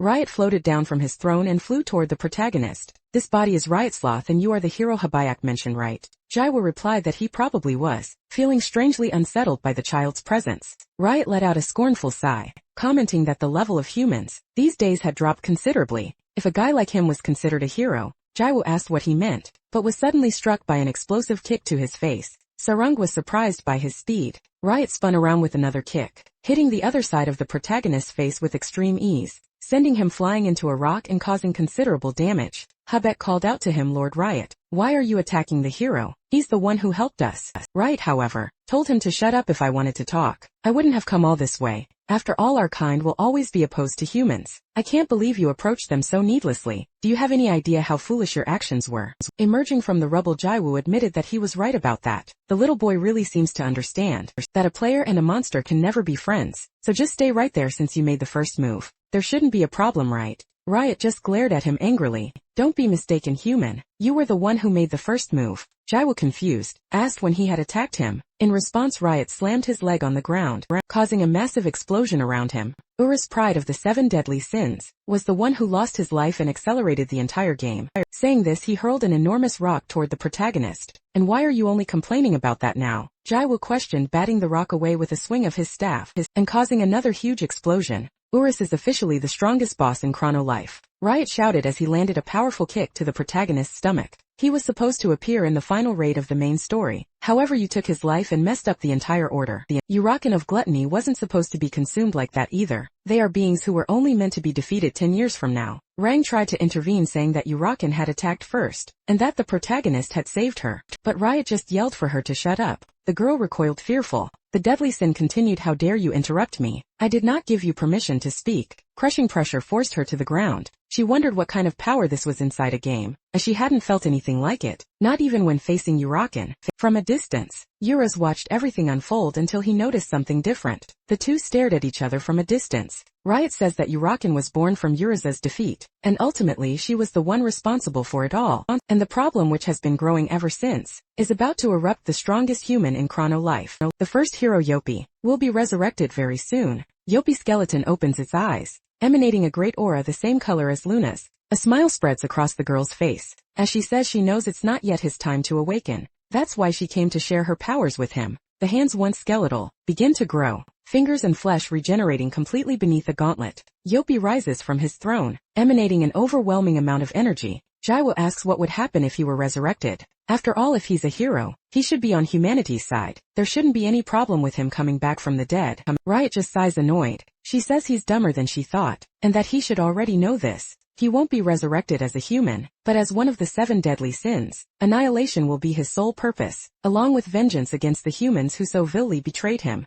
The temple floor begins to tremble, and a skeletal hand emerges from the earth. A skeleton rises from the ground, the first of an army that begins to march out of the temple. The energy coming from Yopi can be seen from anywhere in Chrono Life. Then Luna explains that the one who once trusted and loved humans, now hates them after his death. It was truly a childish story, and the sin he will receive. A gigantic skeletal dragon joins the army. Yopi declares that he was the first hero, and now he was also the sin of wrath, a continent that has existed since ancient times. Chrono, a place where there were no wars or disputes, a blessed place full of peace. However, one day, demons appeared. They began to take the lives of humans, sowing chaos throughout the land. In an instant, the continent called Chrono turned into a hell. At that time, a light appeared amidst the despair, and was later called the first hero Yopi. But Jaiwoo just skips the scene. Riot asks what he did, and the protagonist explains that he pressed the skip button, as he's not the type to read the game story. In other words, she was just saying that the dark hero would be resurrected. Jaiwoo had heard what he needed to. He'd taken a beating, and she only came all this way to talk about that. Then he asks her, did you know I defeated that Urus you admire so much? With a single blow, strongest human or first hero. It makes no difference. I have no reason to be afraid of you. Riot replies that he's even dumber than she thought. Riot couldn't believe that Jaiwoo didn't know fear, being a human himself after all. It would all be overrun by the first hero and his army. With that, she turns to leave. Jaiwoo asks her where she's going, wondering if she didn't come to fight. Riot replies that it's no fun. She was just curious about the current hero situation, but concluded he was nothing special. She says she once walked alongside the hero Yopi, and that he is the only human she acknowledges is worthy. Jaiwoo cannot and never will defeat him. The protagonist sighs, thanking him for giving him even more of an urge to beat him to a pulp. However, Riot was mistaken. He thought he would be allowed to just walk away. After attacking him, Habaek intervenes, asking the hero to calm down. Jaiwoo tells him to let go, unless he wants to go to hell along with his master. Habaek, however, insists that the hero should calm down, since there's no need for a fight now that their talk is over. The protagonist retorts that he wants to fight, as his jaw still hurts from the punch he took.